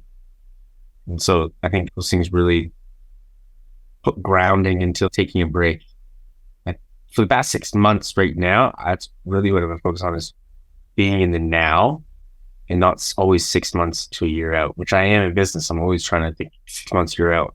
Yeah, dude, that's business. And that's how I am. Like, I struggles with mental health that I've always had. To this day, there's been a couple short stints where I wanted to live for me, but to this day, by and large, I don't. I refuse to not keep a commitment that I've made, though. And that conversation with Matt, the biggest thing was like the commitment that I made when I chose to be a husband, the commitment that I made when I chose to be a father. And it wasn't just a commitment to be here, but it was a commitment to a certain level of excellence, because it's this shit. I've said it for years, and sometimes those words feel hollow, but they haven't felt so hollow lately. And it's that if all my boys ever wanted for their life was like most boys want for their life, which is to be or do just a little bit better than your daddy did before you, right? The commitment that I made was to be so fucking great that the little bit they did better than me shook the foundations of this world. And here I am fucking that up. And here I am, like, it's not just about business. Yeah. I want them to be so good to their kids that if all they do is a little bit better than me, so good to their kids shakes the foundations of this world. My God, I've got work to do. I want them to be so good to their spouses that if all they do is a little bit better than me, it shakes the foundations of this world. My God, I've got work to do. And I don't know, it's really shaken me quite a bit. And I know my whole team's reeling because I've changed everything in the businesses in the last few months. And it's not, life isn't about business, but business runs my life because I run businesses, right? And just so many things are changing, just the reeling, the pitching with change. And that's the biggest thing that cancer has given me. What about your SOPs? I bet you really, for me specifically, actually, this past month has been like, that's one of our main projects right now, me and Wesley, is SOPs. Because if I die, I want him to have everything he needs to know if something happens. And if he dies, I need to know what the hell he's doing. So for us, we have a SOP right now. I think the table of contents is 79 pages. So it's like, how have you implemented more structure? Yeah. So there's SOPs, but then there's only so much you're going to be able to capture, because here's reality. In my businesses, they can't replace me. Yeah. I could tell you exactly what I'm doing and how I'm doing it, and someone else is not going to be able to do it because they're not me, because I'm an eccentric motherfucker. I'm me, right? But it's redoubled down a lot of things like key man insurance and, okay, you can't replace me. So let me give you the SOPs, but let me also give the business, whether it's tens of thousands or hundreds of thousands or millions of dollars, to survive while you work on replacing me, because you're not going to be able to replace me. You're going to have to pivot. That's the reality. My businesses will have to pivot without me. They'll find somebody that's as good as me, but they're still not me, which is going to require a pivot. And that pivot is going to cost millions. And it sounds so haughty and cocky, but it's true. So true. I think there's as we're going through this project, I'm realizing that a lot is like reliant on me, especially on the marketing side. Like, majority of the asks comes from my following and our action that we do on that. And I think that scares the heck out of me. So I'm always looking at how do I try to remove myself, but not remove myself as much as I want, but at least make sure that it is replaceable at some sort of level, or there's strategies in place. But yeah, man, I couldn't, and knock on wood, I praise you. It's hard. It's really hard. Whether you feel it's hard or not, because I know as an entrepreneur, we're numb to hard things and problems and stuff, and we become almost jaded to that. But I have to pat you on the back, because for you to continue doing what you're doing and maintaining the level of confidence in yourself and health and everything else. Obviously, as you said, it wasn't so terminal, but dude, like, congratulations on that. It's still something to be extremely proud of. Nobody can dispute you haven't beat cancer. I appreciate that, dude. But man, if anybody's listening to this and gets anything from, I hope you get more from Chase than you do from me, because Chase is a fucking badass. I want to be like Chase when I grow up. Oh man. But at least from this little bit, it's crazy. My thing would be like, you could take anything from it. It would just be like, what the fuck else was I going to do? Yeah. Be some kind of pussy? No, that ain't me. That ain't me. Not letting outside shit dictate the things that you still have to fucking do. Yeah. If my time was limited, yeah, exactly. If my time was going to be limited, what was I going to do with the rest of it? Yeah, sit around and fuck around. All right, we're cashing out. No, building a legacy, at least with the time you have left. Because the legacy I'm looking for isn't that, oh, I traveled to Germany, because I promise you travel to Germany, you have all these cool pictures to put on Facebook and Instagram or whatever, and 90 days later, nobody gives a fuck. Who gives a fuck 90 days later and 90 years later? Your little boys who are just trying to do a little bit better than daddy did before them. That's who will care. 8 billion people on the planet, fuck the rest of them. It's those two that I need to do something for. And so when the AC goes out, the fucking floor leaks, the aunt of the second cousin dies, and you have to go to a funeral, or you're sitting there and using it as an excuse to get out of work, none of that shit matters, because inevitably you still have to do the basics and what you need to do every single day to leave the legacy behind so that the impact is there. And yes, you might have to jeopardize some time. You might have to, and that's counterintuitive, but I will have to jeopardize some time to make sure that you are the father that you want, or the parent that you want your kids to try to be better at. And exactly like you said, that's going to require you to jeopardize maybe some football games, soccer games, to build the life that you want for them, or the legacy that you want for them. But knowing that the important thing is not the time or the thing that you're building, but also the people that you're building it for and showing about. So those people still need that time and that dedication and activeness in their day-to-day and in the moments to moments. And those moments you appreciate it. Wow, this tea's really getting to me now at this point. I'm telling you, you're drinking ayahuasca. What kind of fucking tea are you drinking? You have not told me yet. A little bit of mushroom tea. Get the. Oh, I knew it. I knew it, you psilocybin drinking ass motherfucker. Just kidding. I wish we would have had a way deeper conversation. We would have talked about Trudeau. I love talking to you. I think it's great. It's refreshing. I think you're a good shit. I need to come down to fucking Iowa or Idaho or wherever the hell you're at and have a drink. Opposite ends of the country. What the fuck is in that tea for real? I swear to God, it's actually What is it? Vodka and mint? a tea bag. It's just like Lipton tea. Jesus. Must be a lightweight. I've never got that far on Lipton. Chase, we got times to hang out. How are we going to hang out if you get gone that far on Lipton? No, we're good, dude. Are you having a good time yet? Yeah, I'm having a great time. I just called less than 20. My dumbass decided to some stuff in the group, and now my appointment setter is texting me a bunch of questions, and he just left. So now I'm getting a bunch of DMs. We're good. I'm just shut my phone off so it doesn't go off. Dude, that's what I have to do. My phone's over here just like going crazy, and my phone has been on Do Not Disturb for almost 5 years now, and that was one of the best decisions I ever made. Yeah. I had this client. It was a home and auto client. I wrote his home and auto insurance. I think it was renter auto insurance.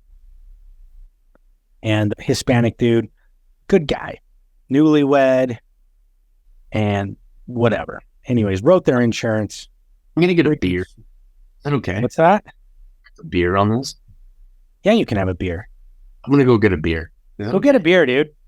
I'm going to get a beer. 1 second. Get a beer. 5:30. I'm going to have a beer. Canada's finest.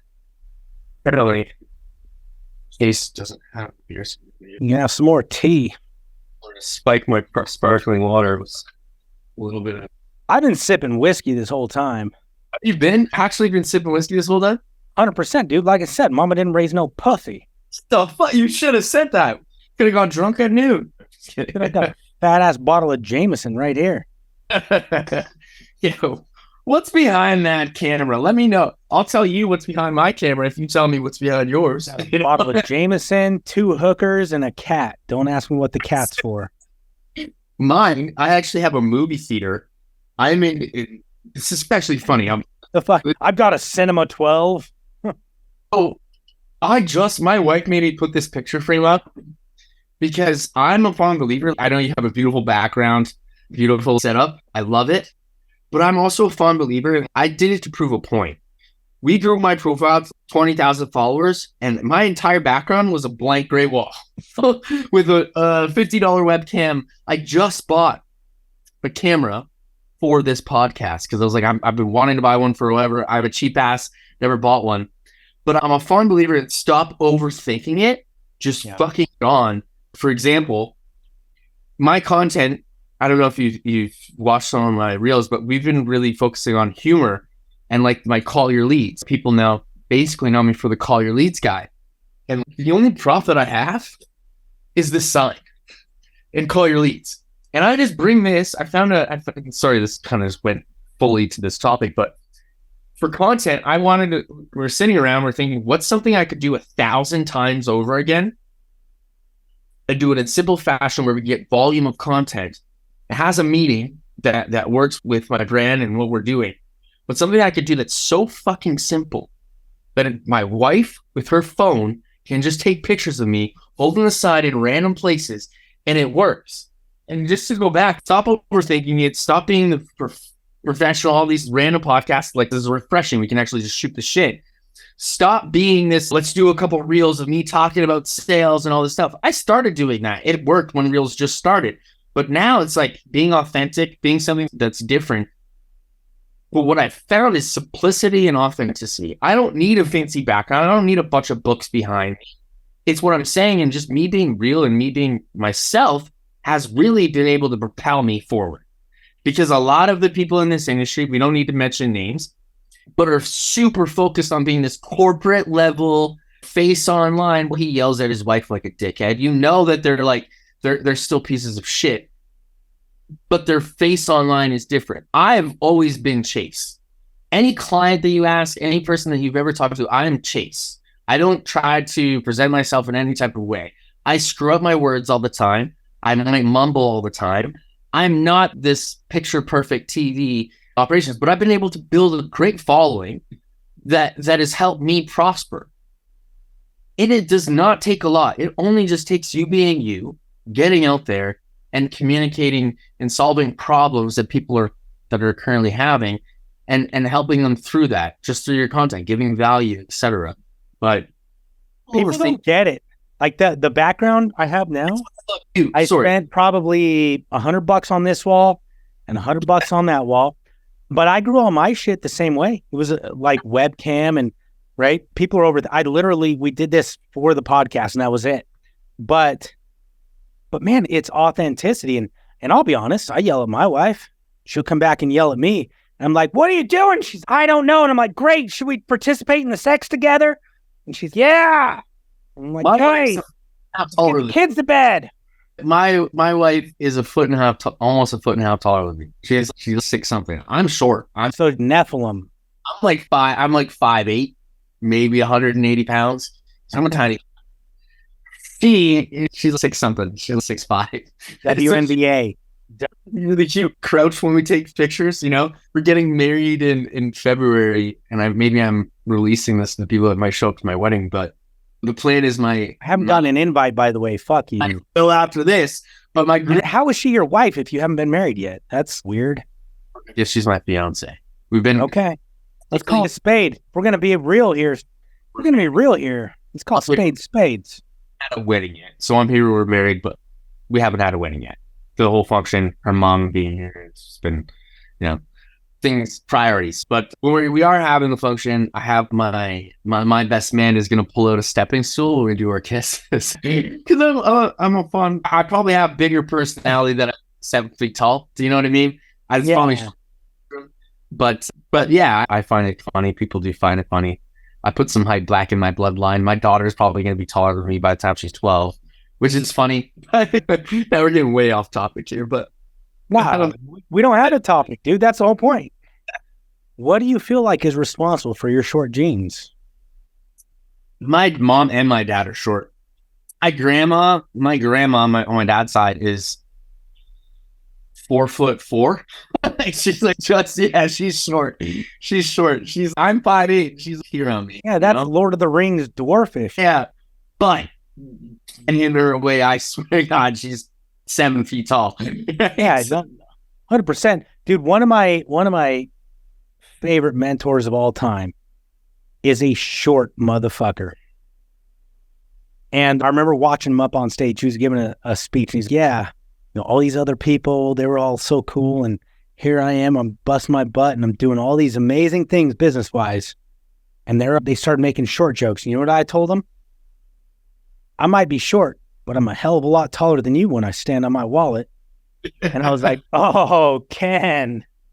And so the running joke is when we walk into a bar, people think either one or two things. Either he's got a big cock or a big wallet.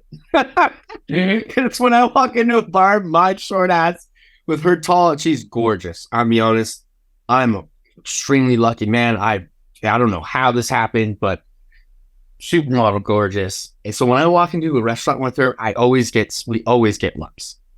Either they think I'm like her kid brother, or when they see we kissing, they just think one thing: oh my gosh, what's in his back pocket and what's in his pocket? They have to, and it happens all the time where strangers will literally come up to us and say this thing. But yeah, it's funny. Have you ever thought about opening a trinket store called Dick and Leather?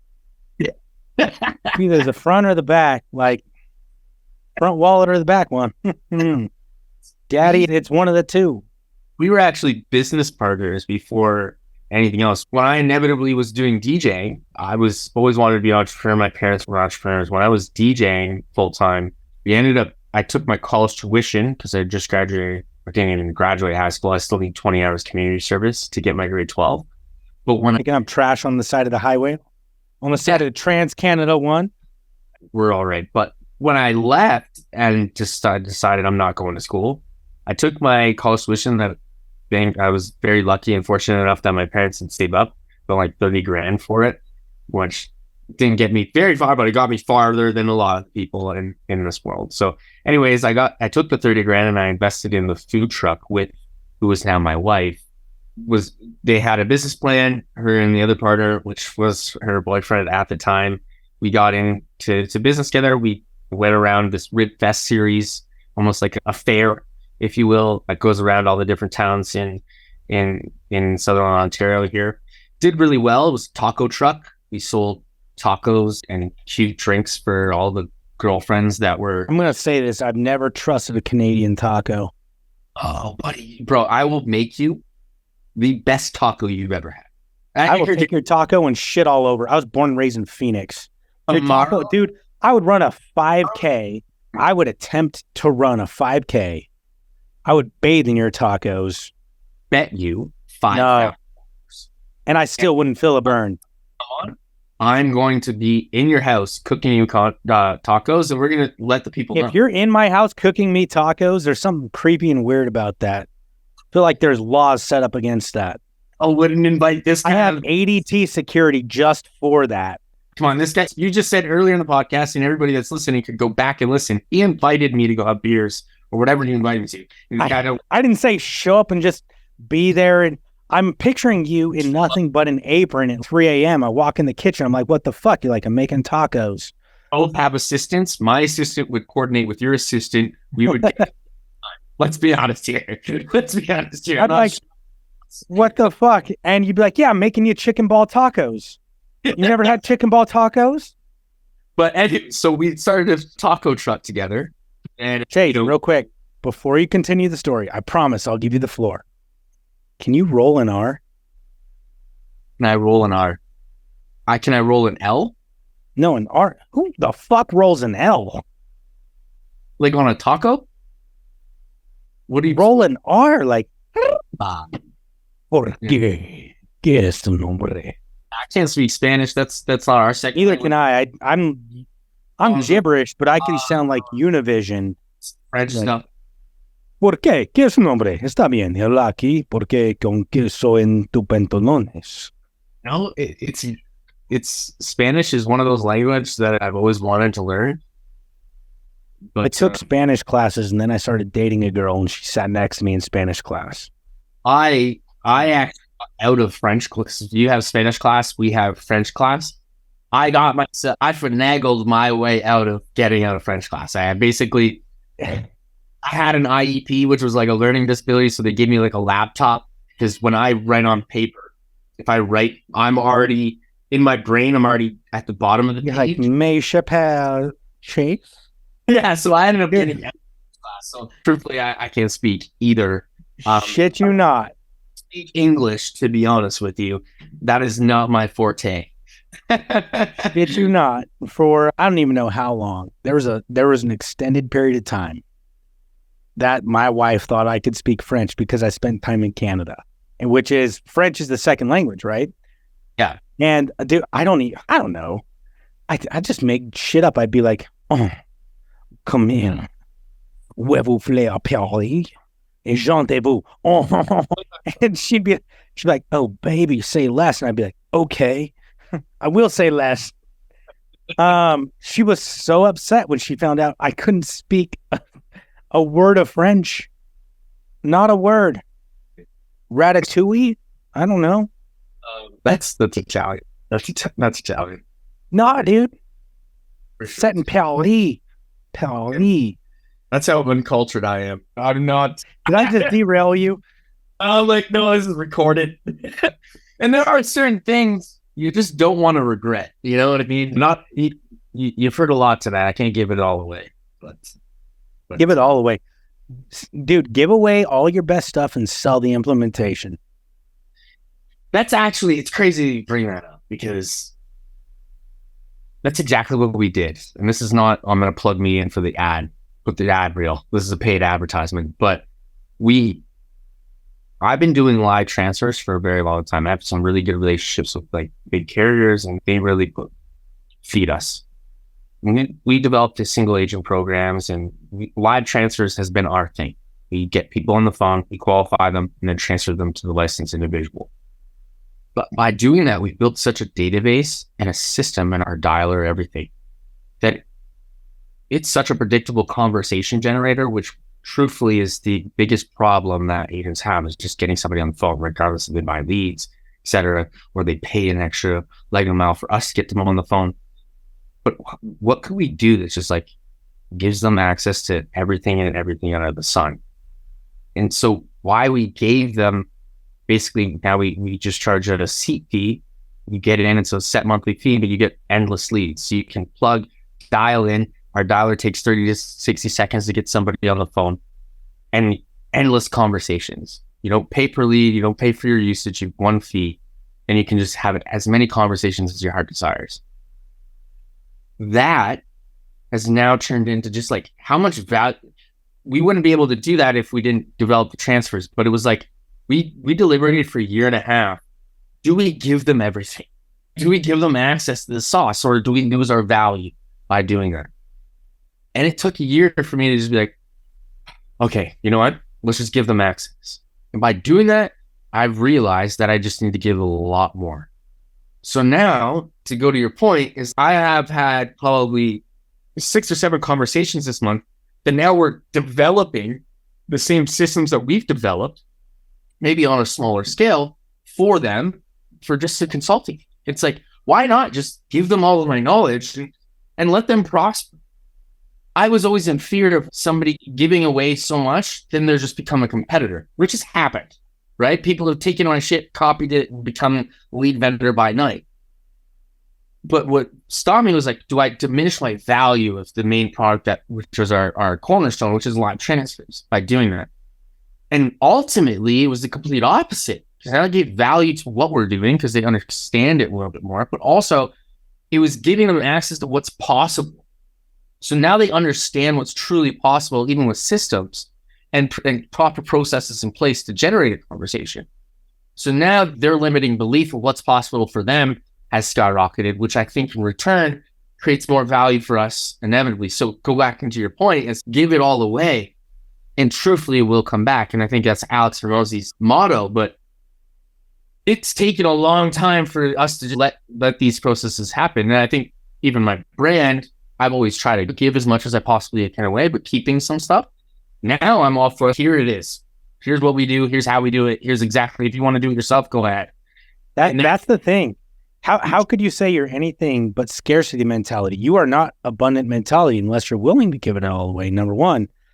Number two, you're not building competition. 99 out of 100, 999 out of 1,000 motherfuckers you give it to, they don't have the fucking balls, the fortitude, the ovaries, or anything in between to do it and do it consistently. And consistency is what pays. It's not doing it.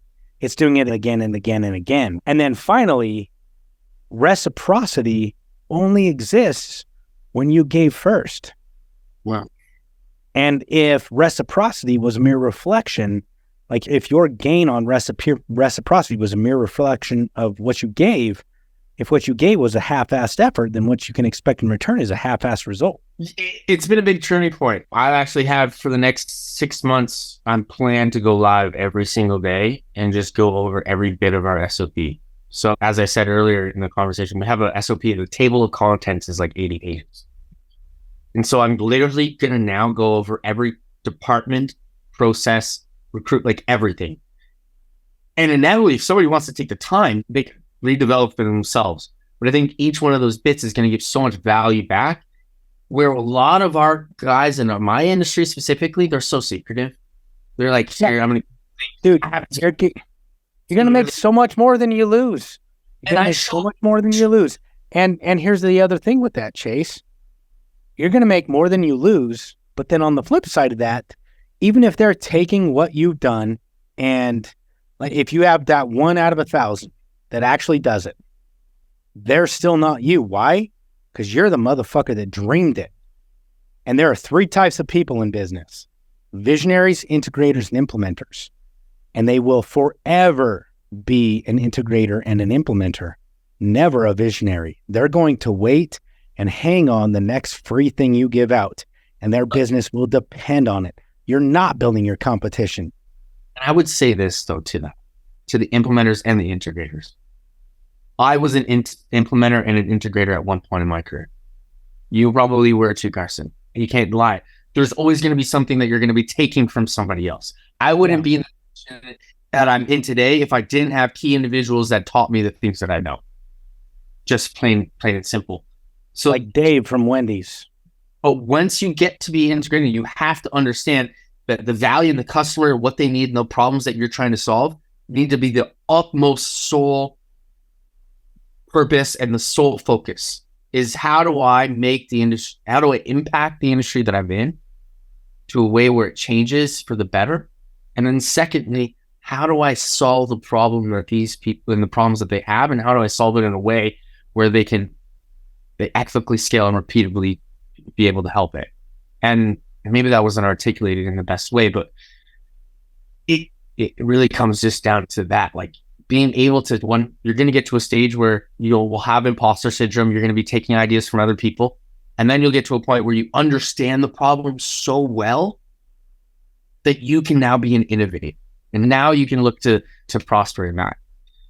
That's all. I'll leave it. You can still be an integrated implementer. You just need to aspire to be the visionary, aspire to now look at problems to solve. And if anybody is like one of my competitors or starting out as a lead vendor or starting out as a marketing agency, you need to be obsessed with solving the problem that you are able to solve right now, but be also obsessed on solving a bigger problem for the future and prepping yourself and establishing yourself to be able to support that bigger problem in the future. But until you understand the actual problem itself, you can't develop solutions on top of what you know. Yeah. Maybe I'm just rambling on. No, dude, it's relevant. It's relevant. So off-base question here. Outside of business, what do you spend your money on? Don't spend money on business. I was like, that actually made me reflect. I need to spend some more money. I know it's funny because I bought a camera today. As I was talking about the webcam, I just bought a camera with $600, and I was like, $600 is like my and where I'm at today is not that much money at all. And so I'm quite a cheap ass. What I spend my money on is experiences with me and my wife, dinners, functions, going on trips. That's really what I spend my money on, is spoiling my wife in the way that she wants it. Because if it wasn't for her, I'd be so absolutely fucked. Yeah, if I looked at my bank statements and asked my accountant, it would be dinners. Probably I spend most of my money on nice dinners. A lot. We probably go out for dinner 3 times a week. Yeah, we go out for dinners a lot. That's probably where I spend the most of my money. Is that like your thing? You like to spend it on dinners, or is there something you're like saving up for that you really want to spend it on? Or yeah, we're getting a boat. Dude, it's so expensive. And it's not the cost of the boat. It's the cost. I'm lucky my dad lives literally on the water, so I can keep it there. So I'm lucky on that side. But and then the fuel and the maintenance and the... For us, to be honest, the biggest expense is trips. Like we go on a lot of trips. We do a lot of things. We're always at functions. And what was your favorite trip that you paid for? We're in the insurance space, so you've got these multi-billion-dollar companies. Anytime you make $30,000 for the year, they're like, we're gonna send you to Greece. It's like, great, let's celebrate mediocrity, motherfucker. But what was the coolest trip you paid for? I've paid for like my staff. Dude, it doesn't matter. For you, for the wife. We were talking about you and the wife. Okay, we give away vacations every 90 days in our program, and the last one was Vegas for 4 nights. But for me, I think Vegas? There's a place here in Quebec. It's called, and it's not like I'm going on a across the world trip, but it's a spa. It's like a hot and cold spa. So you go there most of the time in the winter time. They have hot and they have cold. They have a bunch of cold pools, a bunch of hot tubs, a bunch of saunas, natives, hot tents, Russian baths, like a bunch of cool stuff. You walk around in your I feel like you just brought natives and Russians into this. Walk around in your robe the entire time. We typically do that once a year. We get a chalet. You go in there. You're there for 3 days. There's hammocks there that you're in minus 20 weather, but there's hammocks that have thermal wraparounds. So you can literally have a nap outside. You're by a fireplace, read a bunch of books.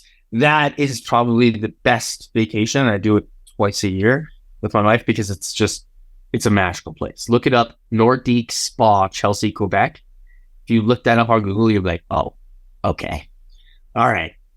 I'm down. It's on the side of a mountain. It's a spa with hot tubs and pools, and you like an infinity pool off the mountain. And when it's winter time, there's like a foot of snow everywhere.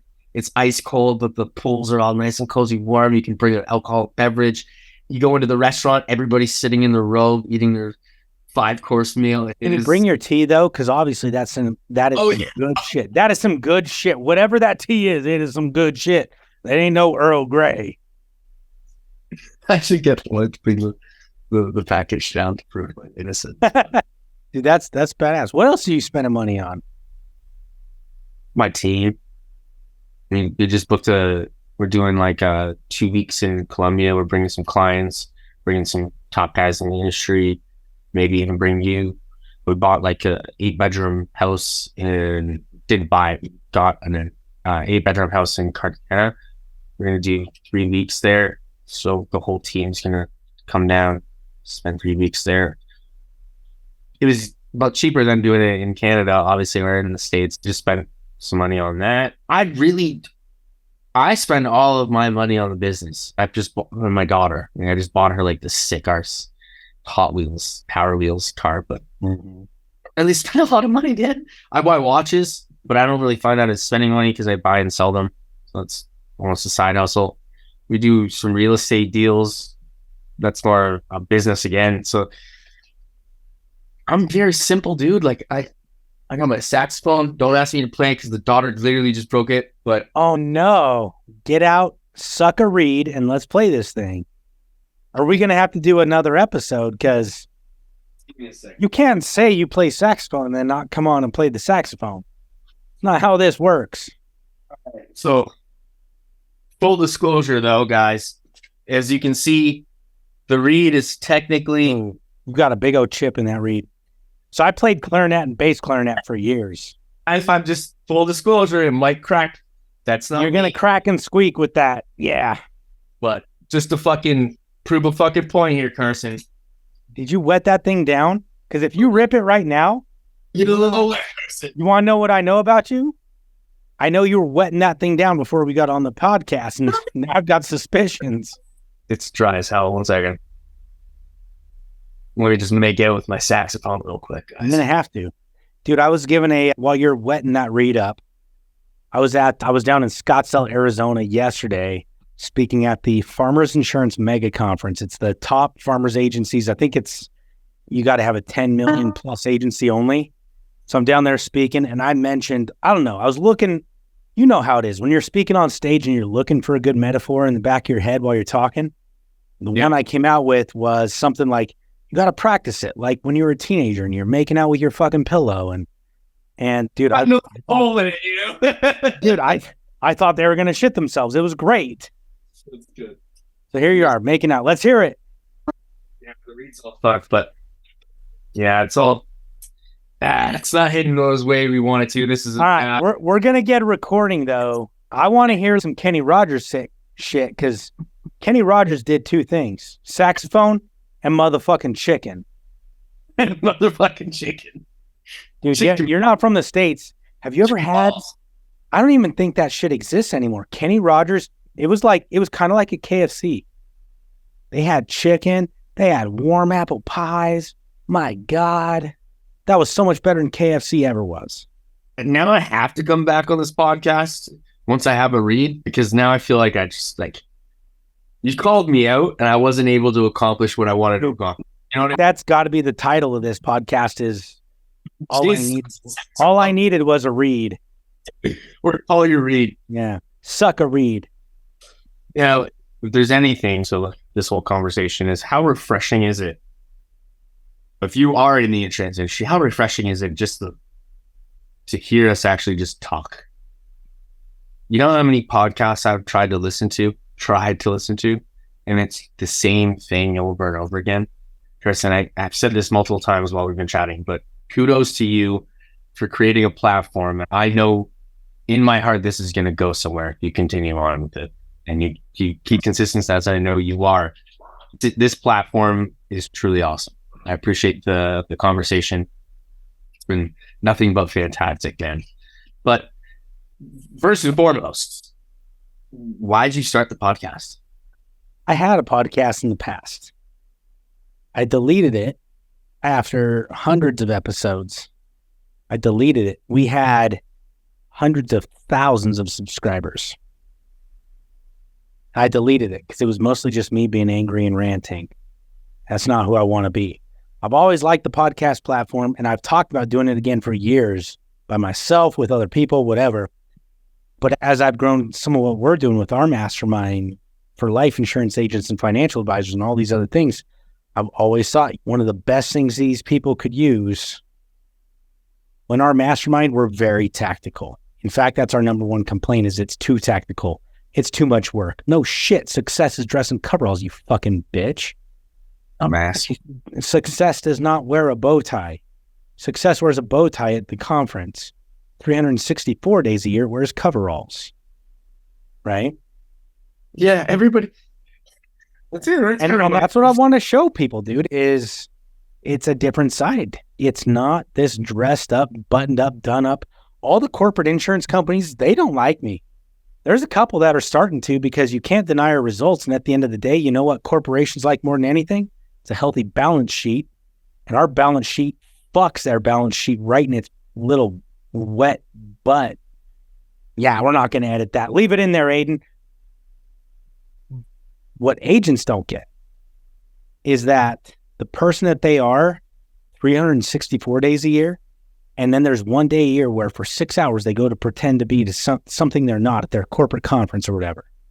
And then the rest of that day, on top of the 364, they're at the hotel bar, they're in their own room and whatever, being who they are. That's the one that was going to make them successful the whole time anyways. And that's what I want to bring to the table. Get $50,000 in roll-up debt and go on vacation because they need to think about it. That weekend probably was the moneymaker. That week that you just decided to fuck off because you were too stressed. We could do a full podcast of me ranting. To your point, though, you deleted a bunch of videos of you because you were ranting all the time. I'm truly considering, and honestly, my lives in the next couple months is just ranting on. I've been fortunate enough to see in the industry and see different IMOs and see different agents and their work ethics and what truly is the problem and bitching towards that. But then I also don't want to be the negative Nancy all the time. But in truth and reality is that there's a lot more bullshit to talk about than good things. And the good things is all hype and dandy. So what else do you left to talk about? That's what that other podcast was. It was called Bangarang. I've never watched Robin Williams, Hook, back in the day. Bangarang Rufio. Yeah, it was called Bangarang. But that's what it was. It was a lot of ranting. And there were some that were just good, but most of it was negative. Yeah. I spend too much of my life, and a lot of it's because of my mental health issues. I spend too much of my life in the dark. I don't want to do that. And that's not what I want to give to the world, right?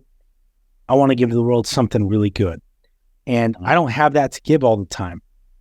No, I don't. So how can I run a podcast, which I really enjoy and have a great time doing? How can I run a podcast and do something other than just give the darkness all the time? And the answer is bring on successful people doing successful things and do what I can to get them out of the fucking shell for a minute. And it might take 3 hours, but I'm going to work to get you out of your shell so that you can share with the world the other shit you have to share. That's what this whole podcast is about. And it's a podcast about positivity. There's some negativity. There's some shit because it's real, but it's not just carte blanche, always dark, which is what Bangarang was. And so, no, I appreciate you and other folks like you being willing to come on here and shoot the shit and do this. And I can guarantee as long as you're down, this isn't going to be the last time you're on here. I was a little bit scared because you just said that it took me 3 hours to get out of my shell. I feel like I came out of my shell in the beginning, but maybe that's my own interpretation. It was when the tea hit, dude. When that Earl Grey came on, you turned into a different animal. Yeah. I think I naturally am shy because there's a lot of people watching, but I try to just say, fuck it. Even if they hate me, even if they don't want to watch my stuff, if they don't want to listen to me, they'll unfollow me. And that's fine. I'll still make money. I'll still make money off my profile. And I'm not a profile slut. I'm not going to just try to. You're such a slut. I'm going to give as much. You're the kind of grown ass man that still wears sweats from 2003 with "sexy" written across the ass cheeks. How the fuck did you know that? I've got ways. I think I'm just trying to be. I try to be. Dude, I appreciate it, and that's why I wanted you on, man. You, in the few interactions we've had, you've always been real and relevant and impactful. I'm so tired of real, relevant people who are full of fucking bullshit. It's not that is. It's something that they fucking watched on a reel that they remembered, and they just spitting those one-liners all the time.